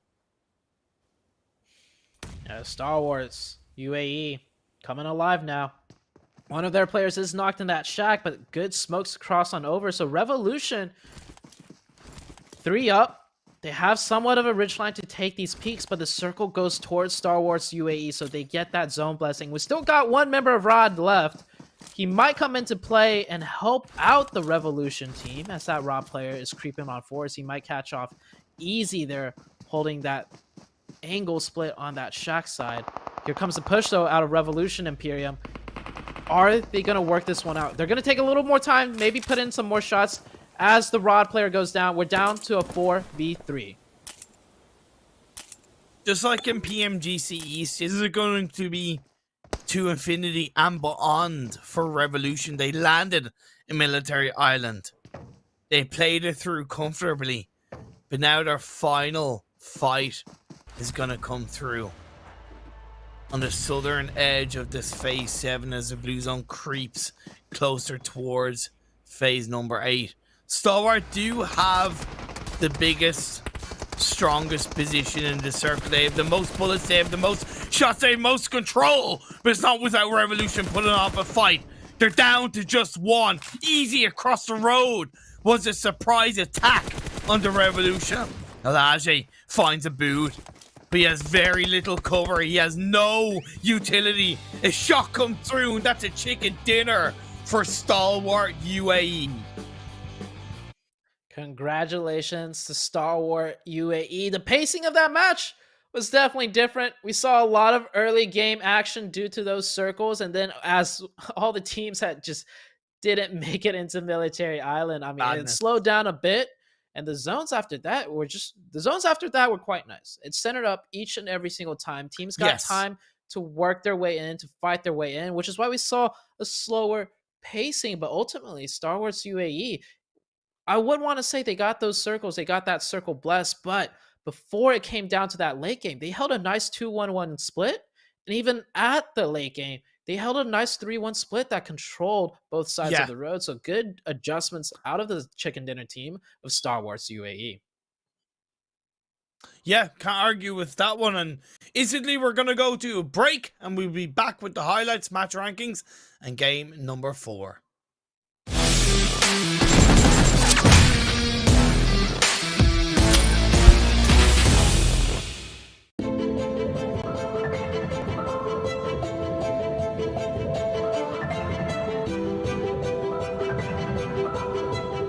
Hi, I'm one of those people everyone calls a detective. Of course, I'm not the only detective around here. There's also our information analysis system, the BANPAN information system, and our many community volunteers that speak different languages from all around the world. We can use the BANPAN information system to find information related to cheats from the vast sea of information. We will use a combination of the system and manual methods to search various online forums and video sharing sites for traces of cheating. We will also work with our defenders of security in PUBG Mobile from all over the world to search for and destroy channels used to sell cheats. Fortunately, many players have joined our team. We also provide players with a channel to report the sale of cheats, and players from all over the world provide us with information every day. We are so happy to see so many players helping us to combat cheating. I am a moderator and an information collector. I'm a moderator of many game forums. I am familiar with how cheats work and how they end up in players' hands. I'm very aware of the harm caused by cheating. So I've decided to help combat cheating. Due to our efforts, the information of many cheats is no longer brazenly posted online. Instead, they are hidden very deeply and disguised as unrelated posts. But that's not enough for them to escape my eyes. Many people have the misconception that cheats are like bugs and that they'll disappear once they've been dealt with. That's not how it really works though. Even if all the features of the cheats are banned now, the creators of the cheats will continue to upgrade their cheats. They will do anything they can to get around our security system. That's why we combat the newest cheats from two different fronts. We work together from the inside and the outside to effectively cover all types of cheating and combat them quickly. Although this is just a game, everyone likes those who follow the rules and play fairly. What makes games fun are the things that make us feel nervous and challenge us. It is because victory was hard-earned that we feel joyful about it. We make several copies of samples of cheats.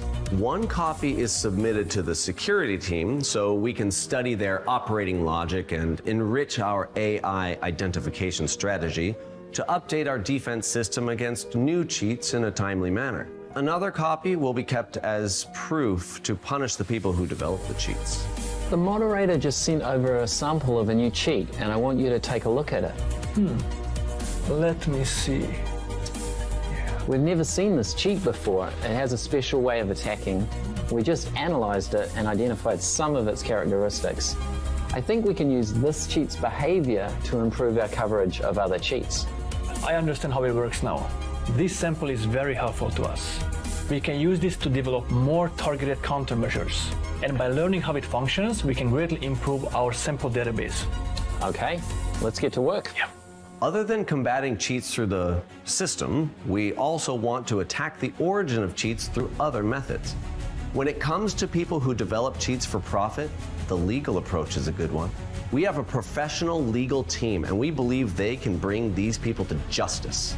But before the legal team can initiate a lawsuit, they need sufficient information and evidence to win the lawsuit. This is where the information we provide becomes especially important. What detectives and I do best is to sift through unassuming clues, tracing matters to the roots, to find information and clues.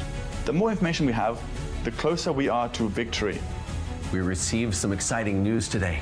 Our legal team won lawsuits in the United States of America and Germany. That's great news. Let's open a bottle of champagne to celebrate. Hang on. Let's not celebrate just yet. In the lawsuit, the defendant provided even more information about the team that developed the cheat. It looks like we're going to be very busy over the next few days. Yes. In 2021, we retrieved more than 10,000 samples from various channels, and more than 30% of them were valid samples. It's also worth mentioning that many sellers of cheats online are scammers. They won't give you any cheats. They will even hide some viruses in the files they give you. It's a good thing we have our testers and our security experts. If not, our ordinary players would be in a lot of danger. In summary, we're very proud of our work. We feel like we're rangers who search for clues about enemies from the shadows to deal them a swift and deadly blow. Please allow me to promote the security community. We welcome all volunteers to join our security community. Join our fight against cheaters and ensure all players have a fair gaming environment. We are part of the PUBG mobile security IT team. We fight to create a fair, competitive environment for all players.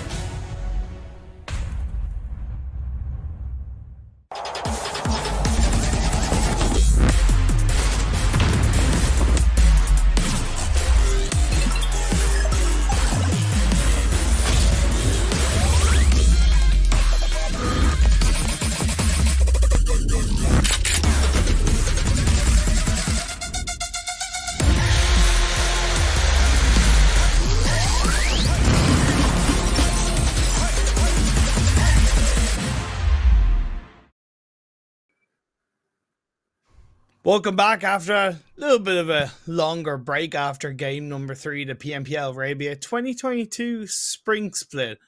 Brought to you by the wonderful sponsors, Oppo. You can upgrade your performance and upgrade your fun. Celebrate your winning spirit with the brand new Oppo Reno 6 series. The design smartphones for the PUBG Mobile NASR Esports PMPL 2022. Ute, 3 games in. What's your thoughts?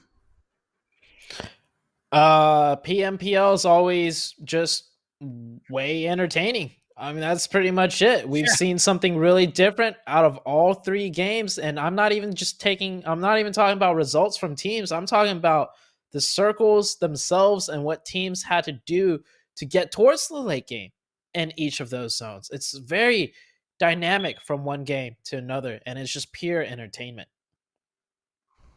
And I know it can be easy to say this from what we've seen from the likes of Nigma and even Rico Infinity and a couple of other teams throughout 2021. But I genuinely believe that what we've seen in the first 3 games today is a big sign and a big kind of sum up of the growth of the MENA region over the last year and a half, right? Whether it's the Global Esports Tour live event, whether it's the Star Challenge, whether it's the PMPLs, the Regional Championships, this region has big time stepped up to the plate. And when we're seeing variable rotations, when we're seeing teams get themselves out of sticky situations, push forward in the way that we're seeing, it shows an even bigger potential off the back of what was clearly an amazing year for the region. Yeah, every time we see a team like doing something, right? We see it's a very well thought out plan. It's not like we rarely question seeing a team doing something and we're like, oh, what are they trying to do? What's the play here? It's like it's very evident what their game plan is. Like we saw CONQUEROR, for example, gatekeeping the bridge. They went ahead and did it. As we take a look at the Oppo moments, we might see that on screen, but they were gatekeeping the teams out from the bridge, and they held it down for an extra 2 minutes, and the second they disengage, they gatekept the other side of the bridge. Really just well-executed plans, and they just know what they want to do. The only moment that we really kind of questioned what the hell was this moment when it was really easily a clean potential win for the members of 963, and they let Falcon reset themselves up as minimum 2-person team. And yeah, that was the only kind of really weird moment we saw.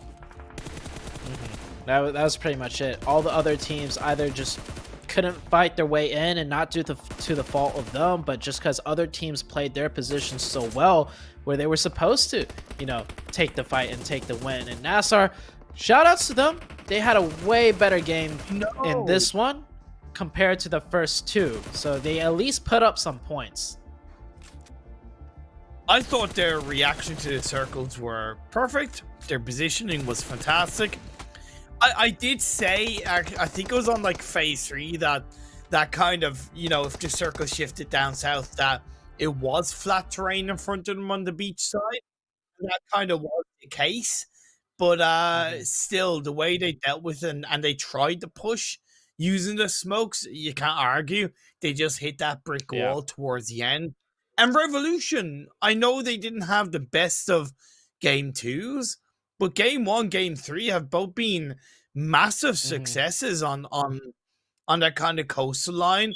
I'm interested to see how they will deal from a rotational standpoint in an Erangel game with him, like a circle they have to move into.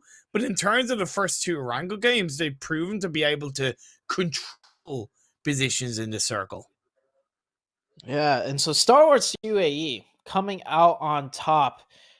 And sorry if you hear this multiple times throughout the day, but this is big money. $1,000 for Stalwarts UAE, and not just that, 25 total points put towards their Super Weekend Grand total points, right? Revolution coming in second. Rod having a good game. That's good for them. We are seeing them up towards the top now with 13 points. And of course, NASR finally no more 0 points. It's 10 points, which is pretty good, but even better, there's 2 games left to go, and now they can kind of, release a breath that they've been holding up, right? 2 0 points in a row. It's like, can we actually do this? Can we actually get some points on the table? Yeah, and they pick up 10, exactly. which is a good amount. So, just to make sure, how much money did Stalwart get for that chicken dinner? Oh, did I $1,000? $1,000 ruse. Yeah. I just don't think I heard it too well. But moving on to the second half of the page, kind of somewhat unfamiliar names in the. When I say unfamiliar, but unfamiliar for bottom half of the standings. Rico with 5 elimination with 5 points. Nigma with 4 points. It's a shame because I really think CONQUEROR kind of deserved more points in that game.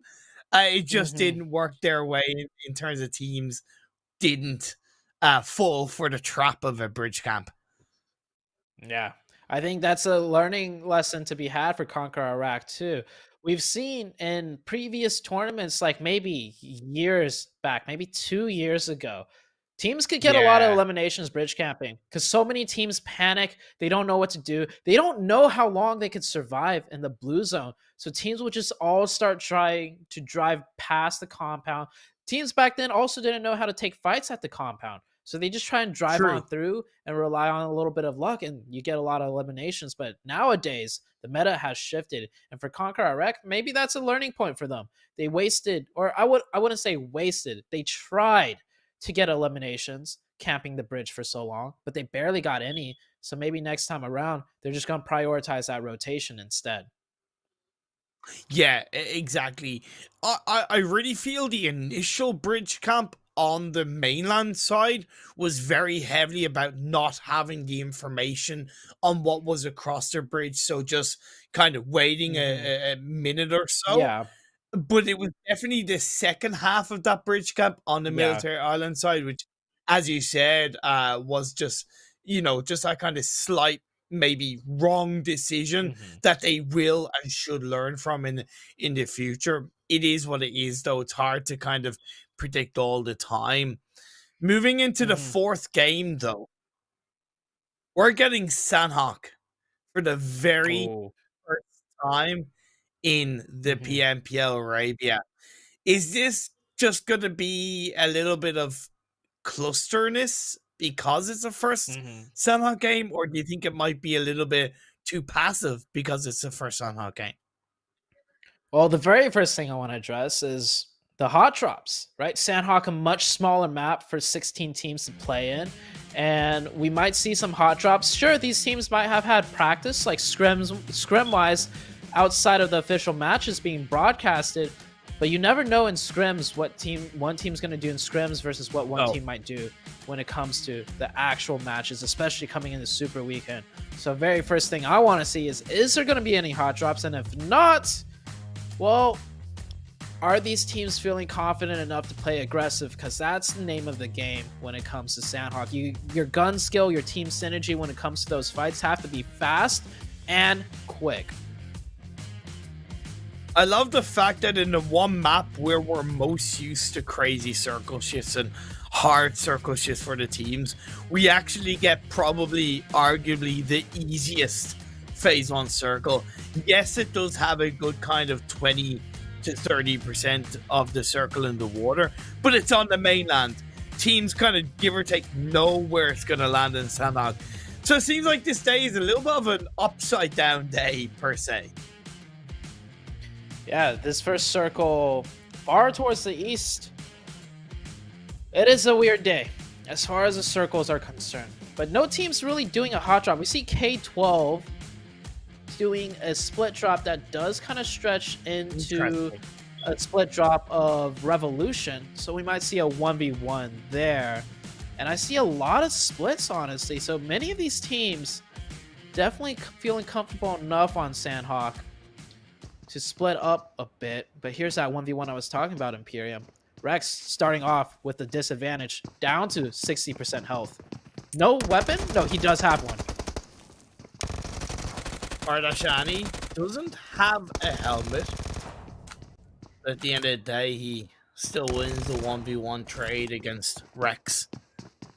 We'll be able to heal up as well in the meantime. And that's just it's just a product of a bit of a split, not having absolutely full awareness of where kind of teams are. The one split that I find super interesting now, they've moved it from a heavy split into a little bit of a closer split, was RTGs. They had like two teams, you know, more north of kind of Bootcamp, and two players in between Bootcamp and Pineland. It was a really weird split for me, but now they've joined together, they've grabbed their vehicles and they're going a lot closer. It was just that initial split drop that I was like, that's not normal. But yeah, just something I thought I'd point out. This Revolution player, I think he's taking a little bit too long. I understand he's trying to camp this player out, but yeah, there's no reason for that player to go up north into the open. If anything, the player out of K12 is going to group up with his... Oh, just as I say that, running over into the... Oh, there's a buggy. Oh, that buggy is such a... I feel so bad, honestly, for the player of Bardashani, because if that buggy was not there, right, he would have looted the rest of the buildings and went further south, which basically keeps him out of line of sight. So he would have been fine. Yeah, but that buggy baited him out. But hey, did you see him take a second to peek out the door or window of any of those buildings and look up the hill? I didn't. No, he did not. So I would look at that as just poor scouting from you taking down a player from a team. If you don't expect at least one player from the opposing team to either get some kind of revenge or be close by, that's a mistake in my eyes. I'm sorry, but I have to look at that as a genuine mistake from Bardashani. He did no element of scouting at all up that hill. Fair enough, fair enough. You do make a really good point. So we got 2 players already eliminated. Could have been a lot worse because I was expecting maybe at least one hot drop, but teams have done their practice outside of these games, right? So I think they're pretty familiar with where everyone might drop, and that's great to see, right? They're not just relying on the actual PMPL matches to get their matches in. They've set up scrims, they're practicing, and so every team here is coming into these matches with a good idea of what they're getting into. I love Falcon Esports 2-2 split between Kampong and Docks. Absolutely spot on, especially obviously for this kind of circle. 963 and LaQuai, they are in a bit of a trickier position in my eyes of this phase 1 than what it initially looks, because the hill that's to the west of LaQuai, it's quite sprawling, so it's a little bit tougher to control. Obviously, circle 2 shifting depends on how trickier it becomes for them. But how we seen them deal with the first 3 games, it does leave me in a little bit more of a worrying thought about them than if it was a different story. Something to take note of, Nigma Galaxy looting the southwest. So a very similar looting area as they did for PMGC. They loot on the edges of the Sanhok map. So that just shows to me like they're not looking to change up their strategy when it comes to Sanhok as far as being more central, fighting their way into the zones, taking zone priority. It looks like they're willing to play Sanhok kind of slower with that med strat in mind. So might just see Nigma Galaxy very potentially end up getting second place in this match, because we've seen the med strat in PMGC up to second quite consistently, and this being a technically easier lobby should mean they should have an even easier time to do that. KAMIKAZE up on the very northern side of the map. You see Rico Infinity. They dropped in Paradise. They now have a bit of a 2-2 split. I like that. But as of right now in this phase number 1, they're even going to be rewarded with a cheeky elimination point onto one of the RTG players. But I think having 2 on the kind of northern side of Paradise as they do, it covers their backs just a little bit more cleanly in this phase 1. It's good to see. Definitely good. I'm just taking a look at the mini-map to see where these teams are setting up, and just like, how are they set up? I'm noticing already this region, for this very first Sanhok match, many teams are playing split, which I love to see. They're not too scared to control more ground. And I know. we casted a tournament, I believe just maybe a few weeks ago, and we saw a lot of Sanhoks, and the teams that did play a little bit more spread out and weren't scared to apply pressure, you know, around the size of the territory they control, those were the teams that usually did better on Sanhok. And as far as this lobby goes, Imperium, I'm seeing all, or maybe 80% of the teams all playing very split. So this is really cool to see. I find it interesting and overall a good way that quite a few teams have committed to positions very close to Quarry, because I could very easily see the circle between phase 2 and 3 at least shifting heavily towards Quarry. So having that kind of early control over the hills either side could be a massive benefit for a few of these teams. Yeah, Quarry always comes into play quite crucially if the zone goes anywhere close to that area. Quarry is a nice stepping point to get into the rest of the circles. Of course, you also have that roadside control with Quarry, with those compounds, which could also play a pivotal role in by means of, you know, establishing a foothold and a launching off pad. But the next circle will be shifting on up on your guys' screen, so we'll have a much better idea of where the Sanhok game goes. And we're heading towards the east. Not too rare, but definitely more uncommon of a playing field when it comes to Sanhok. Yeah, I wasn't expecting that. That's kind of why I even mentioned Quarry and the team's positioned around there, because I was kind of leading in, okay, we're near the end of phase 1. I kind of expected phase 2 to stick with the majority of Quarry in play. But this is a bit of a game changer, to be fair. It's going to benefit KAMIKAZE, who waited a little bit longer. They're now driving in through Mong Nai. They're going to have a good chunk of that north potentially under their control. I just like to say, for 4 games in a row, we show like 90% of the map on your screen when we see those shifts, right? But every single time, the circle has been off the map. That's just how heavily skewed these zones have been. I'm sure the players must be complaining about it as well, as Falcon gets into fight with 963. We saw 963 make kind of a mistake, a blunder in the last game. Let's see if they can pick it up a little bit better with this engagement with Team Falcons.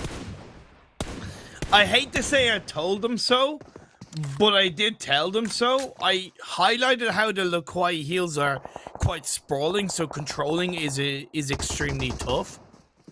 Phase 2 barely shifted, and it's quite obvious that they really were not in a good place. The only benefit they have is that Twisted Minds could distract Falcon a little bit on a bit of a third party.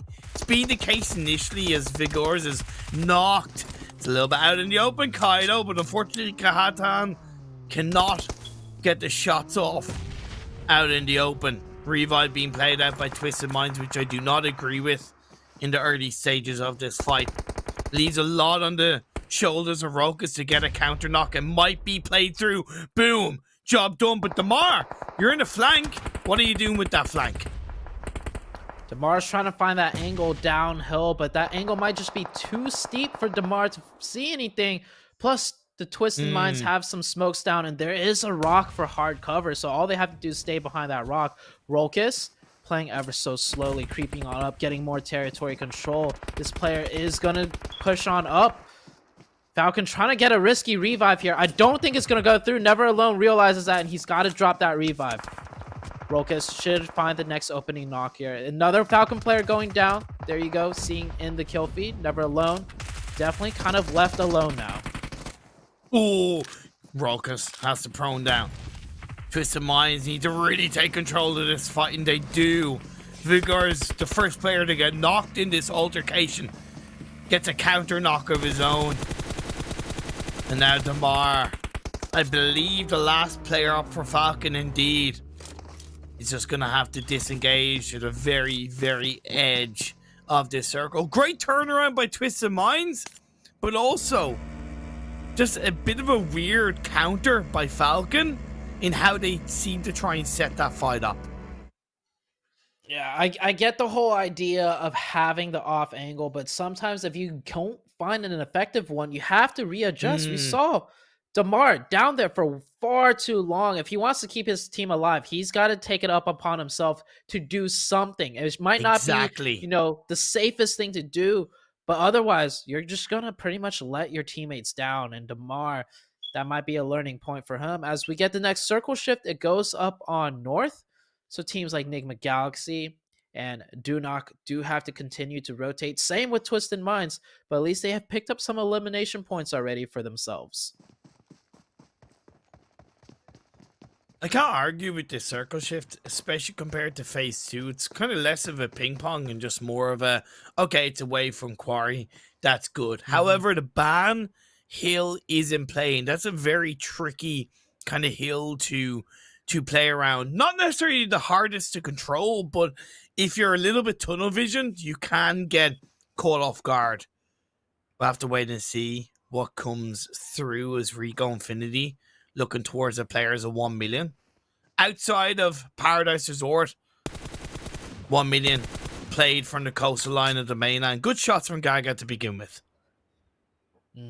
Rico Infinity have a nice compound. This compound, not only is it hard cover, but it's their entryway into any circle shifts anywhere more center. So they need to hold that down, but one of them get knocked in that kill feed right here as we take a look at Stalwart UAE, the winners of NAS match, right next to the NASR team. So NASR, maybe they haven't shot at each other, but they definitely should just assume there is a team at those compounds. Because with Sanhok being such a small map, any nice hard cover towards the late game, you have to just make the assumption that a team is hiding there. Plus, Stalwart have been making quite a bit of noise, but it's a pretty kind of solid split from Stalwart. They have that player in the off angle, but down the hill it's going to be a little bit trickier despite them having the comfort of the buildings. Good utility being used by NASR. However, easy. Makes it quite easy for himself and gets a knock onto one of the NASR players.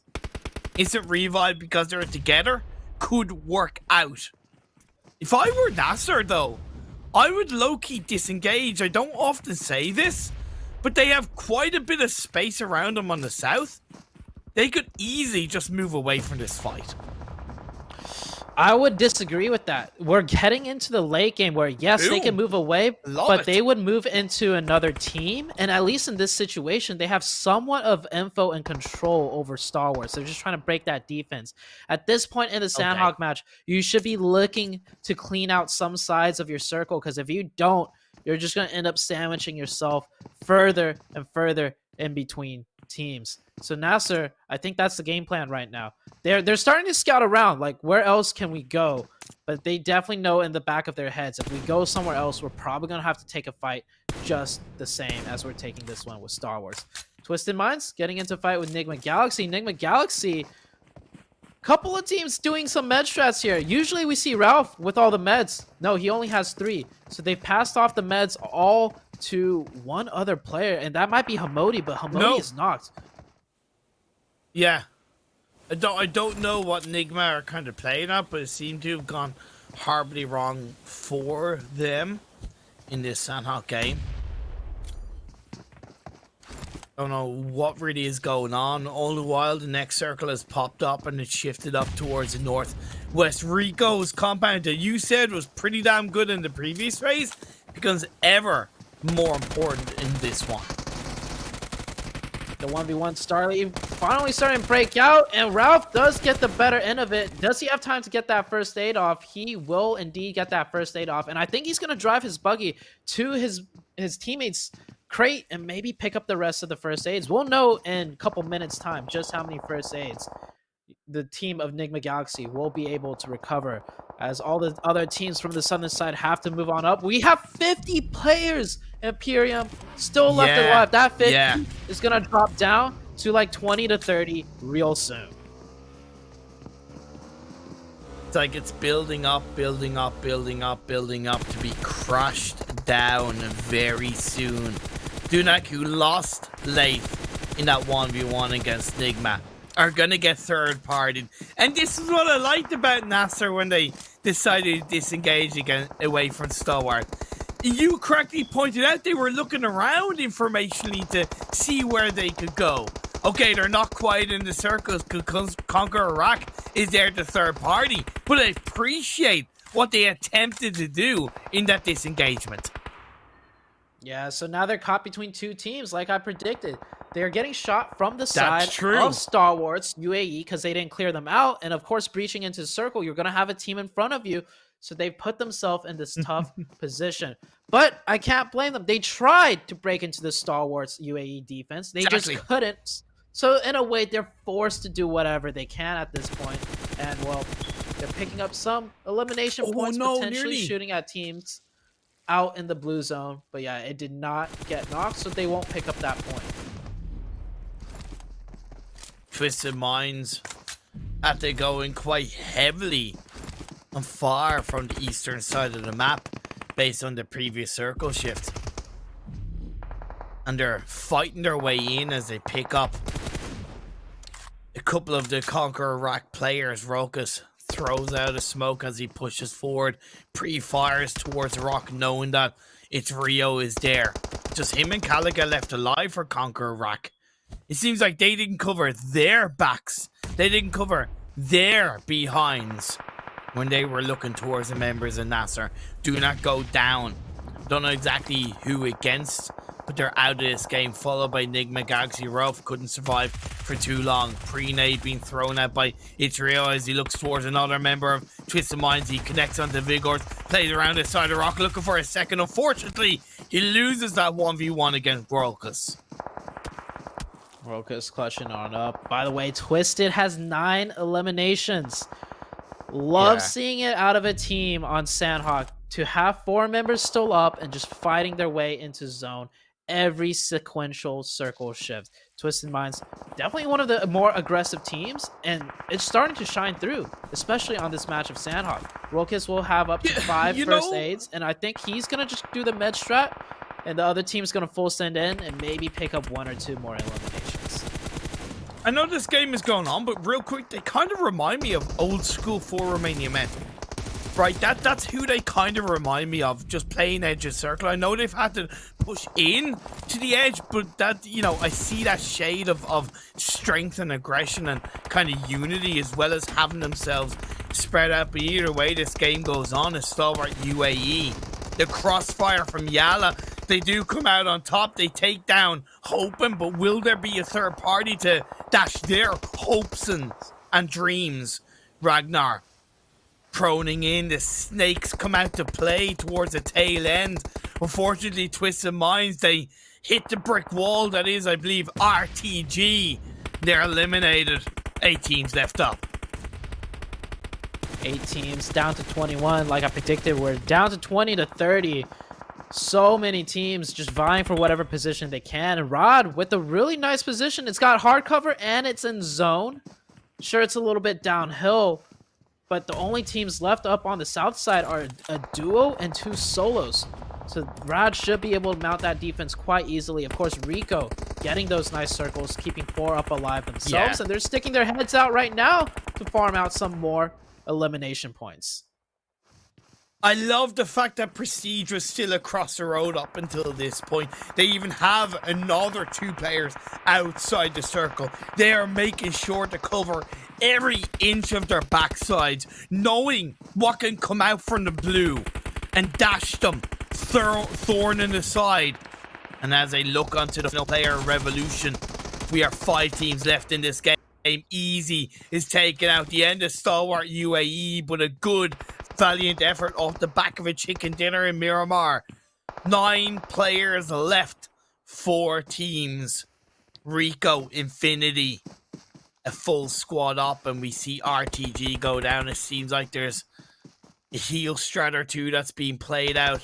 KAMIKAZE, Aziz, is the one to pull out another heal strat. Circle goes up to Rico Infinity. This should be Rico Infinity's game now, especially since they not only do they have the circle, they have the high ground advantage on their side. Rod's got to push up on foot in wide open sprawling spaces. And not just that, Rico Infinity's got grenades that they are raining down. Not able to connect, but definitely slowing them down and putting in good damage. Look at the spread from Rico Infinity as well. It might leave them like a tiny bit exposed of one getting knocked and eliminated, but when you talk about angles of pressure, boom goes the dynamite. They pick up 2, and Del Hap can do absolutely nothing. I think a little bit of a last second heal strat is going to come through. Last player of KAMIKAZE, like I said, continuing to heal in the blue. Don't know exactly how many first aids he had. Rico Infinity looking for the elimination point. However, walks into Del Hap. Bandar will get knocked. Aziz will get his team a 2nd place with that heal strat. Aziz with 5 first aids left. That is 5 more than needed, as he did secure that 2nd place. Of course, Rico Infinity in the zone. They don't have to worry about med shredding. They know Prestige giving us a little bit of a dance here. Still running behind a rock, because you never know where that last player is. You can never be too safe. You don't want to dance out in the open. And he might actually spot Aziz. Aziz with 2 first aids left. Might get the knock, but won't be able to get the confirm. Oh, scopes on in. Prestige. Oh, he spots him. Oh, and he'll actually pick up another elimination point for the side of Rico Infinity. Rico Infinity, by the way, if I'm not mistaken, don't they already have $1,000 in their pocket? Yes, they do. What does this mean for them now? Quick maths, Imperium. Quick maths. Come on. wait, sorry. Jeez, now I know how it feels to be Maxman. $2,000 in their back pocket. 2,000 in the first day alone. We still got 1 match left to go. Yeah. And that's a nice little payday. If you think about 2,000 in your pocket just from having 2 nice chicken dinners, I mean, I'd take that any day. I think their circle shifting more heavily up north was a little bit of a surprise to us, but you call that compound that they positioned in, I think it was phase 3 that they moved there. You did call that as a very strong compound, and they couldn't have played it any better. Yeah, of course, they benefited from teams out in the blue, teams outside of the circle, teams having to push in from south. But when it was all said and done, they made sure to cover their backs. They made sure to be aggressive. And those 12 eliminations with the chicken dinner speaks for itself. Yeah. And looking at the 2nd place team, Rod, another good game out of them. They're playing quite consistent here. So shout outs to the Rod team. Of course, they haven't had a stellar standout performance yet, but this is the consistency that you need in the long term of things to be that number 1 team. KAMIKAZE with 12 placement points. We saw them med stratting it through, and it worked out for them. 1 elimination point, sure, that's fine. It's Sanhok. You went for the med strat, you secured that med strat, and you nabbed yourself 13 total points. Yeah, because one thing, of course, we'll see it play out throughout the weeks of the PMPL. But one thing that is a reality for a few of these teams is that they could be in that, struggle position of making it into the league finals, right? That kind of 1 to 2 points to 5 points to 10 points position down the line. So a team like Kamikaze grabbing those points on a game like Sanhok, you take it. You have to take it because it could be the reason they make it into the league finals come the end of week 3 in the PMPL. But the second page of this Sanhok game, another poor result for Nigma Galaxy, as well as even Team Falcons, and of course, 9-6-3. Yeah, speaking about Nigma Galaxy, I think what went wrong for them is that they were not expecting so many teams to be out that deep in the blue. They probably are more comfortable in like the PMGC setting where more teams try and fight their way into the Sanhok and not as many med stratting teams. But this time around, we saw quite a few teams in the blue, maybe also doing a similar strategy, and that is definitely interfering with Nigma Galaxy's, plan overall when it came to that Sanhok match. But even then, without kind of really knowing how many meds Hamodi had, it still wasn't really a successful heal strat. This, because when we looked at Roof in that 1v1 with the Falcon player, the Dunak player, he only had 2 to 3 first aids. And if Hamodi was the one that was looking to heal start, why was he kind of further ahead? Why was he closer to technically action, right? So I would argue, despite not being used to it compared to a global stage, it was still a poor execution of what initially looked like a heal strat. Without knowing their full team comms, of course. Right. I would 100% agree with you. It does come down to the team comms, of course. That's where, a lot of the information is passed along. Speaking about team comms, I want to draw back to that 9-6-3 engagement in the previous match on Erangel, right? When we saw one player do a push and the other two went across. I was looking at that and I was like, Zuxi messed up there. But without knowing the team comms, like you mentioned, maybe the play call was, okay, we've hurt them enough. We could rotate on through. We have a clearing across. Maybe that was the call. So when we saw the player push, it's like maybe he pushed on his own when that wasn't the play call. And at the end of the day, you got to follow the play calls, even if it is not fully correct, because that's how you improve together as a team. If you constantly have team members, wanting to do their own thing and not listening to play call overall, of course, the team's always going to struggle. And that's why not a lot of the time as we look at the upper moments, not all the time should I say, but I do refer to it as like an IGL mistake or an IGL decision, because that's who it ultimately comes down to. That's why that role is so stressful at times. Yes, a lot of the good teams will get themselves into a position where every player kind of plays for themselves, but when it's all said and done, it comes down to the IGL decision. It comes down to the IGL call. So I suppose in 9-6-3's case, both this game and the previous game, they just go based on the call. Just the IGL arguably needs to do some more VOD review. So there's a mistake somewhere in there. Don't get me wrong. Yes. There's definitely a mistakes that happen for teams to learn from. But as far as, us casters go, sometimes what we're calling out might not be the case, but the mistake is there. Fair. We see in these moments here, Twisted Minds, where they picked up a majority of their eliminations, just fighting their way in. And Stalwart UAE, this is the team that I was saying, if NASR took a fight with and eliminated, they would be in a much better position, but that was not the case. And here we just see the tail end of Rico Infinity just cleaning up this game. Even that double elimination from Bandar, boom, boom, happy days. Like, it's just something you can't really fault from Rico Infinity. And I say they're definitely setting a certain standard across these games overall. They've been executing the results extremely well, and you can't argue with what they're doing. Well, you can if you want, and to do that you have to join in on the socials. Use the hashtag PMPL. Tell me how if I'm wrong, feel free to message me on DM. You can also tag the likes of PUBG Mobile, Mina Esports on Facebook, on Instagram, on Twitter, and as Zute seems to like TikTok, whatever that is. But you know, you can still follow them. You can still follow them. I mean, TikTok is good content. All right. I mean, as good as content as this, I would almost Really? have to Is say. it really? And I just Really? want to throw it out there.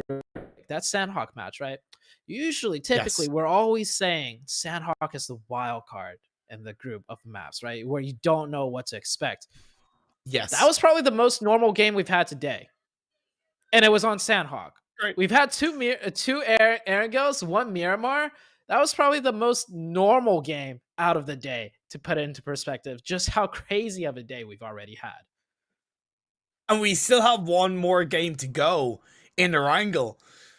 So it could be the same as what we've seen already in today's first 3 games. We'll have to stick around and find out along with this. We're going to head to a quick break. We'll see you all in a couple of minutes.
I love this. PMPL Arabia 2022 spring split. It's the start of the year. The action just doesn't stop in the world of PUBG Mobile. I love the fact that, Zute, like, we go from, you know, PMGC Grand Finals to the start of 2022 ecosystem, you know, in a matter of weeks. It's just great, man. It's great to see. But how are you enjoying the day so far, dude?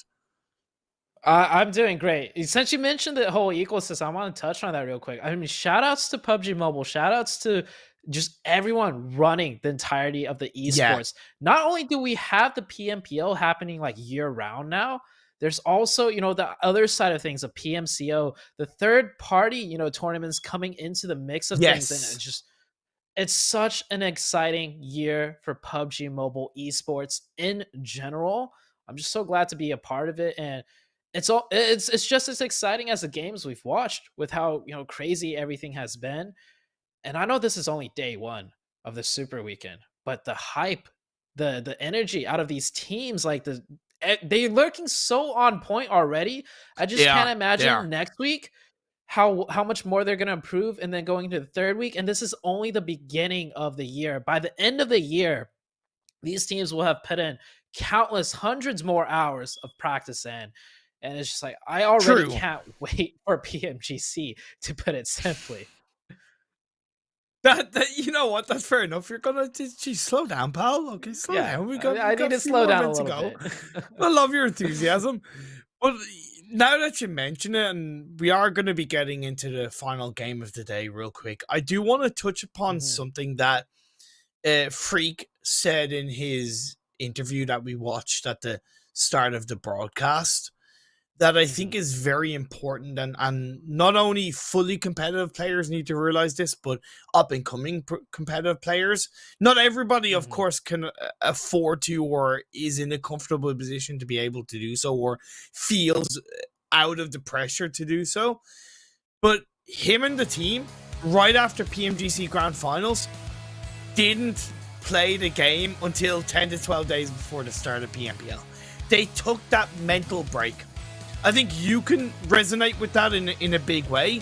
How important it is to just kind of step away. I did it as a commentator after PMGC. I was just like, no, I'm taking a 2 to 3 week break, because you need to reset yourself from the kind of ecosystem a bit and just enjoy time to think about other things and just enjoy your life for a little bit. Oh yeah, taking a break is very productive when it's a planned break. Right? If you're just taking breaks every now and then, just haphazardly because you just don't want to practice or you're just feeling tired, that's a different story. But planned breaks are very crucial to any competitive esports title, and even outside of esports, any competitive thing, you know, people do, whether it be regular sports and etc.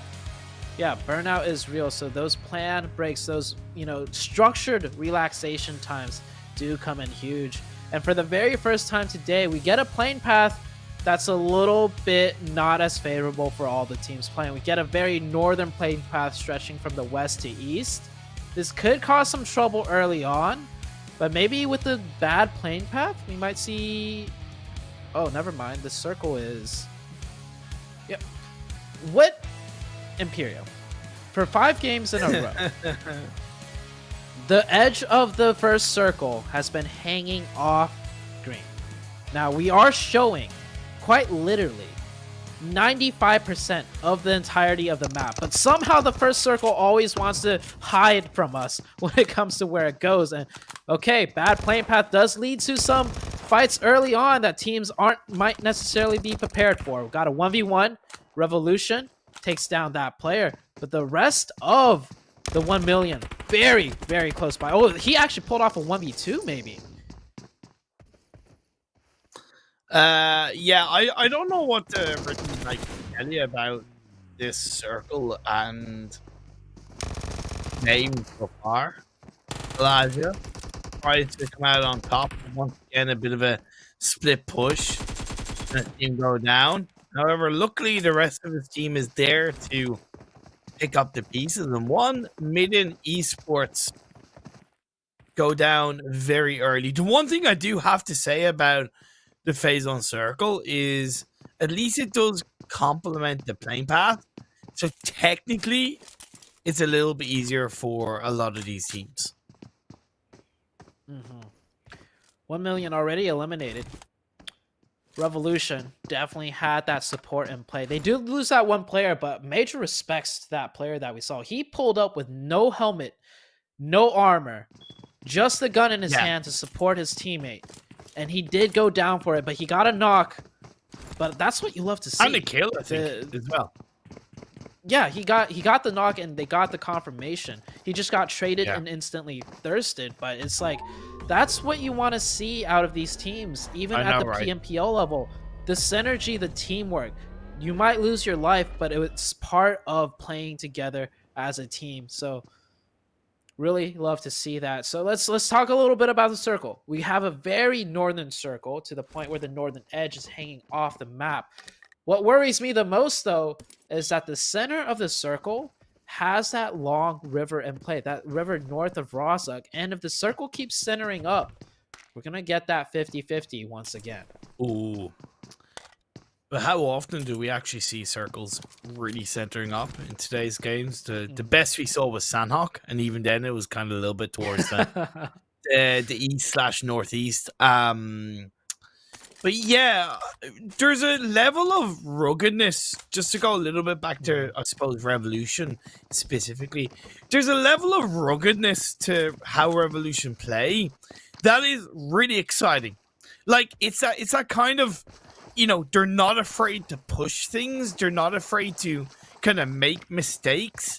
They're not afraid to, you know, test themselves. That really puts a big light on the potential they have. That 2 weeks time, once they smooth those elements of their gameplay out, they improve little parts of how they maneuver around it. I could see them even, not that I'm trying to make a bold prediction, but I could see them winning PMPL. I know that might sound weird to say this early, but I see that ruggedness potential in how they're playing in today's games.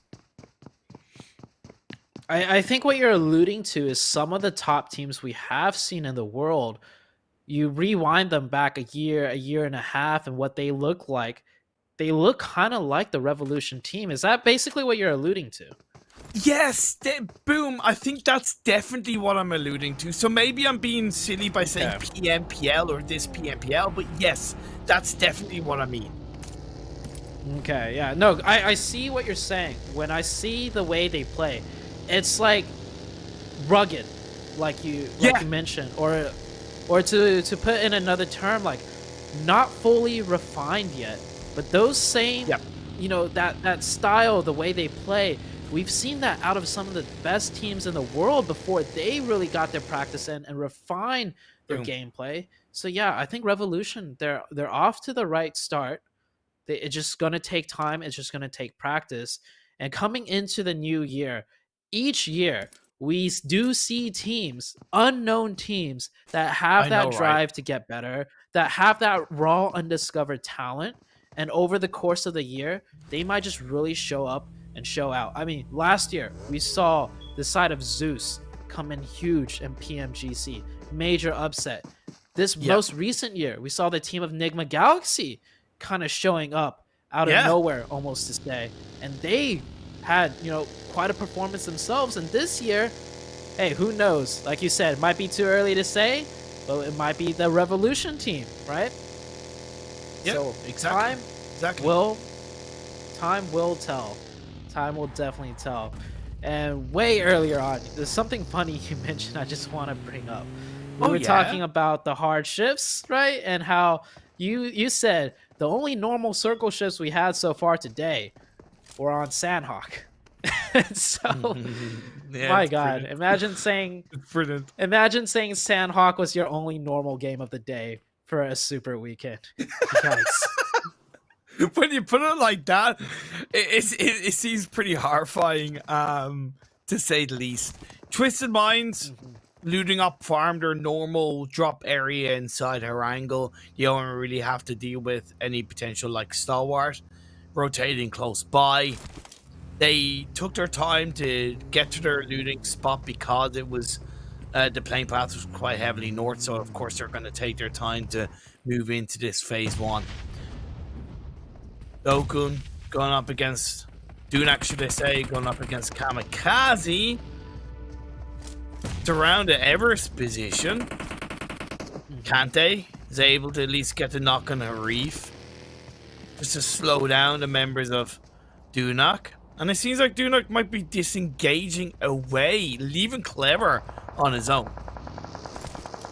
Ooh, Clever needs to make sure he has his support line set up. What is that player doing? Gringo all the way out in the open. I get you want to support your teammates, but you have to make sure you're playing correctly yourself or everything falls apart. And KAMIKAZE pick up 3 eliminations. Clever should be able to make it out alive, but that was a horrible execution out of the Dunak team.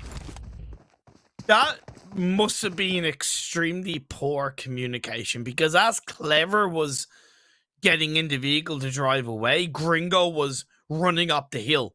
Right, so I don't know what happened miscommunication wise, but it looks like they weren't saying to each other, okay, I'm running away or I'm running away. So that's what saw at least 2 of the players go down. Obviously, Clever is still alive. And Stalwart circle, please. I've been quite literally. No, I want to see Stalwart. I've been begging for a Stalwart finish for the longest of times, and this is the closest we've ever gotten to a potential Stalwart finish. But even if it centers on up, like you said, towards Yasnaya or near the center of the map, that river is still going to be in play. That river that runs into a lake west of Yasnaya, will be a really fun game to watch still, just as well. The tip of the river that I call the tadpole area, I think, is a really important part of this circle. I don't mean in terms of like going there and controlling it now, but maybe even sending one player there to use it as a scout, because it's kind of high ground elevated and you have a lot of angles of information. Because I think if you full send it as a squad now, it might be committing too much too early. It does control a lot of options, though, so I wouldn't even mind a full team taking that position. But you're right, this is very early on. You can maybe do a 2-2 split of some sort and control even more options in ground territory. Yeah, and Nigma Galaxy looks like they are going to make an early entry onto Yas, but notice it's on the edge of Yasnaya. They're not going into the heart of the city, so they have their rotations and options still quite open for them if the circle shifts away. Taking a look at the minimap, everybody's almost pretty much set up. We do have some few stragglers that are coming in quite late, but yeah, there's that split that we just mentioned, a 2-2 split out of the Falcon team. 2 on the ridgeline side and 2 a bit further north controlling the high ground and the compound. I really love that split. It is early enough to do that split and get away with it quite easily. You initially look at it and you kind of go, oh, that's a bit dangerous. But no, it is beautiful. I would call it like a blueprint split in this kind of circle. It just depends on, of course, how quick they react on the next circle shift, how informed they are between each other of giving that communication over and where other teams are located. I like YaLLa's 2-2 split. It's a little bit risky because there's not as much of an exit potential. That's what I initially think coming into phase 3, but I still like the way that it's a little bit out of sight, out of mind. YaLLa on the very northern side of the circle, so trying to avoid the more congested south side as the circles have been shifting up north. So naturally, the southern side has a few more teams still rotating on in. CONQUEROR taking a nice central location, controlling the bridge as their option rotation, and looking up towards the ridges, which is taken, but they do have a means of fighting their way in or rotating that way if the circle pleases to shift that way. I like it, but I don't like it as a full squad. I know the next circle has popped up and it's shifted over down towards the southwest, so unfortunately, Zute, we're not seeing a Stalwart finish. But I still think maybe having a full squad committed to that one area is just a little bit too risky. Maybe I'm wrong. Well, with that new circle shift, I mean, you can't really play split from that location. You're dead set in the middle. True. That is True. a nice little compound to have, given the fact that the circle is shifted right on it. And even though this isn't Stalwart, ladies and gentlemen, a circle like this, oh, we're also in for quite a lot of action and entertainment. We have that river in play. We have that tadpole lake also in play. And then we have the 50-50. Is it going to go west of that bridge or east of that bridge? So a lot of factors coming in.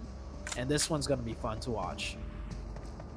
Which is a big part of why we kind of highlighted that tadpole position that Falcon had a spread on, and why it was always going to be 95% beneficial to the next couple of circles. I also liked Rico Infinity split that they had in the previous phase.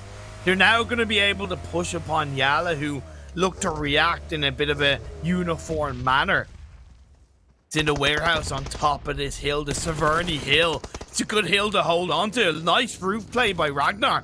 Gets a knock, but takes a hell of a lot of damage in return. I'd like to see one of the YaLLa players flanking around a little bit. I see them grouped up a bit too closely together. Yeah, YaLLa has a huge opportunity here to take advantage of this Rico Infinity position. I think Rico Infinity got caught just as they were leaving that top hillside to rotate further in, because otherwise this is a really poor defense out of Rico. But I'll give them the benefit of the doubt that they were caught in a timing. And here you can see YaLLa getting a little bit closer, trying to press in on their advantage, using the util nicely, maybe trying to soften up one more player knock before full committing. But YaLLa definitely in a comfortable spot. I want to see them a little more aggressive because they're on that northern edge. Very low chance of getting third party given the circle shifts. And if they take too long, they're just going to miss an opportunity to pick up some eliminations. And also, this is why I don't like the fact that they didn't go for a player flanking around, because if they had have, they would have noticed that one of the Rico players actually disengaged. So it initially looks like the whole of Rico are going to disengage. That would have given YaLLa an opportunity to push even more aggressively down the hill onto the shack where the two Rico players were located. So as much as I love YaLLa and I think they've done pretty good so far, that was a bit of a misplay. Okay. So I just want to mention, we were talking about holding 4-man and that compound, right, where Conqueror is. They actually did end up splitting up. I didn't want to say they should split up because it's a little bit risky, but kudos to them for having the confidence and able to do that. And with that new circle shift, we're talking about the 50-50. It looks like we're going to that eastern side of the bridge, and Conqueror, they're going to have their work cut out for them because that bridge crossing is one of the few entryways left for so many of these other teams to make it across. I have to give props to 963, and it's probably the first time today I'm giving them props. In the previous circle, they went onto the very west/northwest of Yasnaya, even kind of on that lower part of the Tadpole Hill. They've reacted really well and really quickly to these circle shifts. They have a pretty good position inside the circle. Desperate times, though, call for desperate measures as a few teams commit to the inside of the water. I am a little bit disappointed with that. I expected better from a lot of these teams in the region. We're only phase 4. Is there really any need to commit to the water? I'm just questioning why. Okay, Rico Infinity down to 2 members, right? They should commit. Rod, on the other hand, you have 4. Use those 4s to try and break into a better position. I know, right? Like, take a fight with Conqueror, maybe. But it could work out for Rod. They do get up, but they're going to be sandwiched in a tough position. Definitely not utilizing the fact that they still have 4. And yeah, you see it here. Getting shot at by not just the team up on the hill, but Falcons should be taking shots at them as well. Same with Conqueror. And they go from 4 down to maybe just 3 players now. There goes another one. Yeah, definitely not utilizing the fact that you still have 4 players up at all.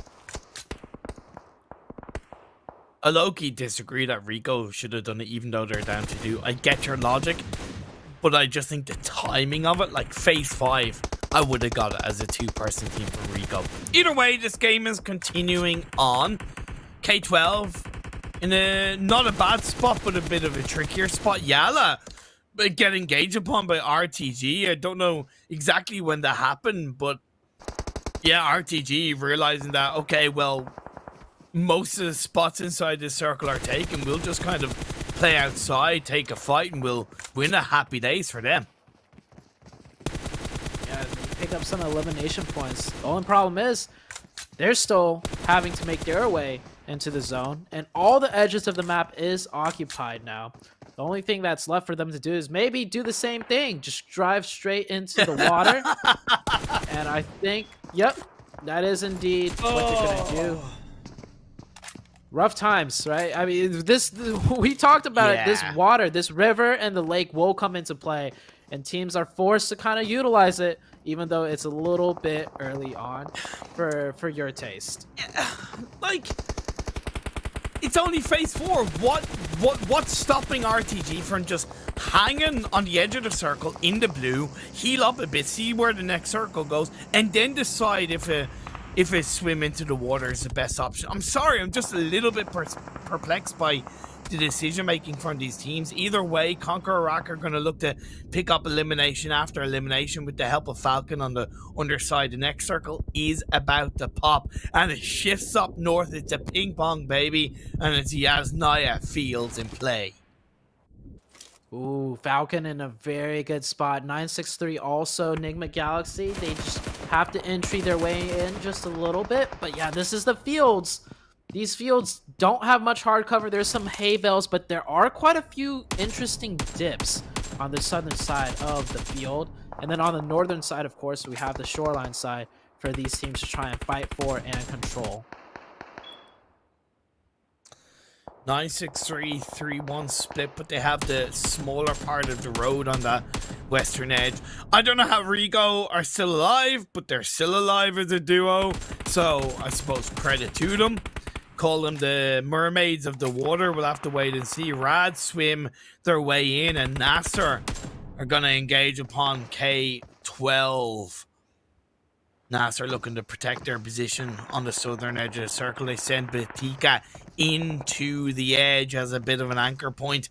Bold move, but I do get what they're coming from with that play. K12, Bardashani realizes that he's on his own, and he's just going for a wild push into the open field. He's not hoping he doesn't get spot out, but he goes right into the loving arms of Nigma Galaxy. CONQUEROR, the split is working really well for them in the edge of the river. Beautifully done by the CONQUEROR team. Of course, no teams crashed them, so they didn't have to test that split against an aggressive team that just wants to take it by force. But still, that 2-1-1 was played quite well as they secure eliminations and a firm control with no real struggle of multiple teams trying to take that other side, and they transitioned quite beautifully. On the other side of things, Twisted Minds, they still need to make it into circle, and they're going to take that fight with KAMIKAZE. Twisted Minds, such a strong fighting team. I would not be surprised if they could take over and outpower the KAMIKAZE side. And I love the fact that they're aware that they could get third party, so they can't really have a player spread out too heavily. Dami is looking towards Nigma Galaxy for an example. Rokas now on the roof of the building. That's an elevated spot which he's able to get information not only on the players of KAMIKAZE, but the players of teams further away. I do like this defense setup from KAMIKAZE. 2-1-1 in separate buildings means that there's a lot higher chance of only one player going down at the hands of a nade. Smoke's being thrown out. Kante is going to push back a little bit, replaced by Aziz, who's going to help Da try and defend this building from the members of Twisted Fate. The blue zone is encroaching in. The next circle pops up. It shifts down towards both of these teams, so the focus is going to be on their location. Can they open the knock? It's going to be KAMIKAZE on the Rokas, followed by Kaito. Dami swings around. It's going to be swinging on the side. He's going to be left with just Vigors on his own, and KAMIKAZE survived the defense. Oh, KURDSQUAD coming into play there. I predicted that Twisted Minds will win that fight. We saw them throughout the entirety of the day win so many team fights, and that was the most crucial one for them in that zone. And well, I don't think I gave KAMIKAZE enough credit as they mounted a very good defense, though. So with that new circle shift, Nigma Galaxy, they get the zone. The most they have to do is defend against Team Falcon, but Lord, in a 1-3 split, they already have that cross angle set up. It will be difficult for the Falcon team. As for all the teams on the west that you see on your screen right now, it's going to be a mad dash scrappy fight all the way in to that hardship on the eastern side. You just pray and push to an extent. As Ragnarok police covers from behind, gets a knock onto Zuxi. Is going to be returned with a lovely nade. Miracle's going for the revive, which I genuinely don't agree with, because now you just allowed 963 to push in. It's going to be reacting in a 1v1. He does get the knock onto the member of 963, but instantly the team support is there. Hassan is on his own, and yeah, it's going to be NASR going down, and I genuinely put that down to the revive attempt. You're phase 6, you just give it up, and you try and defend and get another couple of eliminations as a pickup. The pickup feature is being used by 963. Hallelujah. That push by 963, by the way, beautifully done. That's a push that you usually lose on because you got the rich advantage of the team of NASR. But you're right, that revive did really cost it in for them. As Nigma Galaxy, I thought they were good. But the Falcon team, running through the crossfire of the open roads, that's going to hurt them badly, and they do go down. Nigma Galaxy down to one player, trying to get the revive on the other two. Can they get it in time before 963 come into the picture? Looks like things will slow down enough for the Nigma Galaxy team to get that full reset. But KAMIKAZE with 4 up, looking super dominant. 13 eliminations, I'm here for it, Zute. The final game of the day. Bring on that KAMIKAZE chicken dinner. 963. You said it was a fantastic breach and they come in to finish Nigma Galaxy off. Now we're down to 2. 3v4 in the favor of KAMIKAZE. They have the circle as well. I don't know if 963 were able to bring any vehicles with them when they breached out of that compound. I don't think so. It doesn't look like it for the time being. They have one, but it's smoking. Nosa looking to pull off a first aid. 963 are in an incredibly tough position. Yeah, it's not looking very good for them at all. They're going to have to quite literally rely on KAMIKAZE to make a mistake, to give them an opening knock. And then also, they're going to need a lot of smokes to make this cross. But look at KAMIKAZE. They already set up the fundamental aspect of gatekeeping out a team. The 1-2-1 split. 2 centered in the middle, where most likely 963 is going to try an entry in on. And then the 2 off angles to just keep them pressured and funneled into that center part. 963 doing what they can, but it's definitely not looking good for them. And what's even better for KAMIKAZE is that player in the off angle. Kante is on elevated high ground, so he's able to suppress 963 even more. He does have to start moving. That could allow, timing-wise, 963 to just edge closer into the circle. But as the smokes go out, the KAMIKAZE bullets just rain into those smokes, knowing that they're going to go towards it. They're going to walk into our bullets. But they're not down just yet. 963 proning through the grass, step by step, crawl by crawl. Nosa, nothing he can do. He goes down to the blue, which is just a little bit of a mistake. I don't hold it against him. A second knock onto 963. Lee's mess as the final player up. And KAMIKAZE pull the trigger. They know they have a 1v4. They know he's in the open field. And they know it's their chicken dinner. They also know that it's their 1,000 US dollars. Of course, gotta mention that one out there. It's the last game of the day. Imagine ending off the day with not just the chicken, but $1 grand in your pocket. Congrats to the KAMIKAZE team. They got the circles toward the end, but credit to them for mounting that defense against Twisted Minds. Twisted Minds, I would have to say, and the viewers would probably have to agree, they're one of the teams I look the scariest when it comes to a team fight, and KAMIKAZE played that one well, and they took the win from that, and they took the win overall with 16 eliminations. I think that's the highest for today, and they might actually hold the record for the next 2 days, as 16 eliminations is nothing to be laughed at. Yeah, you're dead right. It is the highest point scoring game of the day from KAMIKAZE, a fully deserved chicken dinner. Like you said, the defense onto Twisted Minds, the third party onto Falcon Esports, they swept the final 5 to 10 minutes of that game very well. A good return to form for Nigma Galaxy. It's been a good few games since we've seen them in the top half.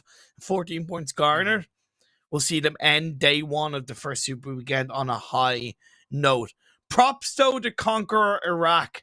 I think they did such a good job on the side of that river. They spread out at the right time. Yes, they didn't have, like you said, they didn't have a team massively push them, but because they were able to spread out, there was definitely a lot more security around the position they held. And another team I want to give a little props to, 963 and Team Falcons. Good to see them end off the day on the top half of the leaderboards. That's going to be good mental boost coming into the next day. CONQUEROR Iraq, I do also want to agree with you there. They played that beautifully. Maybe towards the end game, we didn't see too much on camera what happened, but 8 points is still a solid finish. And this top half of the leaderboards, 7th place, gained 8 total points. So everybody on this top half really put in the work by means of eliminations. Look at that. We go from 16, of course, a big amount, down to 4, 4, 5, 6, 5, 6. True. It was a slugfest out there. And these teams put themselves in a position to gain a lot of those points through the eliminations. Moving into the second half of the standings, Rad, 3 points. Sent all 4 players into the water. Twisted Minds went down at the hands of a wonderful defense from the winners of this game, and Rico Infinity. Yeah, okay, they picked up an elimination or so onto, I think it was YaLLa player, but they were put down to 2. The final 2 sent into the water, and it was just a matter of time, right? It was genuinely just a matter of time. Yeah, the second half of the leaderboards definitely starved for points. As you can see, not many elimination points. And I have to say, it's due to that water coming into play. We saw so many teams just kind of throwing away their lives just by defaulting into that water play. And of course, you don't have much to work with once you breach the land. No hard cover, no vehicles, and teams that are already set up will just farm those points. So you were saying you were a little bit disappointed in seeing so many teams send it into the water. I agree. Yeah, I agree. They should have fought a little bit harder before defaulting to that. But it's a learning point, and it's only the first day of the Super Weekend. So I do expect these teams to grow and mature over time and not make those, so to say, mistakes in the future. I just kind of look at them as kind of desperation moves per se, and it's something that I expect to see in lower tier gameplay, so overall. But either way, we're going to take it to a short break, and then we'll be back with the overall standings and the closing moment. So don't go away. See you in a couple of minutes.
Welcome back. Before we get into the overall standings, upgrade performance and upgrade fun. Celebrate your winning spirit with the brand new Oppo Reno 6 series. The design smartphones for the PUBG Mobile Esports 2022 MENA year. So yeah, this is it. The end of the day, we've had 5 games, 5 grands spread out across multiple teams, and I have to say it's been a very, very good day. Yeah, the action was great. Even though the circles was so crazy, we did see a lot of these teams, give it the all and put their best foot forward. So teams adapting really quickly, I would have to say, with just how crazy the start of the Super Weekend was. And not just that, let's take a look at the overalls. Which teams adapted the most? Well, it's the team with the $2,000 in their pocket. When I say $2,000, it's the team with the 2 winner chicken dinners. Rico Infinity Esports. At the very start of the show, you asked me, what teams are you looking at other than Nigma Galaxy? I mentioned Rico Infinity. I've seen this team play before. I've seen the experience and the veteranness out of this team. And will they end the first day with 71 total points, which is a nice, decent lead over the second place team of Stalwart UAE. It is definitely a good start. Clearly, it also shows, to an extent, their consistency around that. They are 15 points ahead of Stalwart, which is ironically the exact same as a chicken dinner. So it adds up. But it also shows how big a fantastic game makes to your position in the overall standings. I know that's pretty standard, but KAMIKAZE, 31 points they got in the final game of the day, 55 in total. That means they had 24 points before this game. So with that massive win, they've got themselves up to 3rd overall. Twisted Minds in 4th. It's a good spot to be in. It's a good start for them in the first Super Weekend. And we keep talking about how Twisted Minds is probably one of the stronger fighting teams. You can see from their placement points compared to elimination points, right? If you want to look at the top 3, Rico Infinity with a balance of placements and elims, Stalwarts with more placement, KAMIKAZE with more placement, Twisted Minds with more eliminations, and dropping down Revolution, coming in 5th, more placement than elimination. So Twisted Minds, they're focusing on their strength, which is fighting their way in. So it's really good to see. And as the tournament goes on, I like to see a nice adaptation where they do some positioning rotations when the circles do grant them that favor.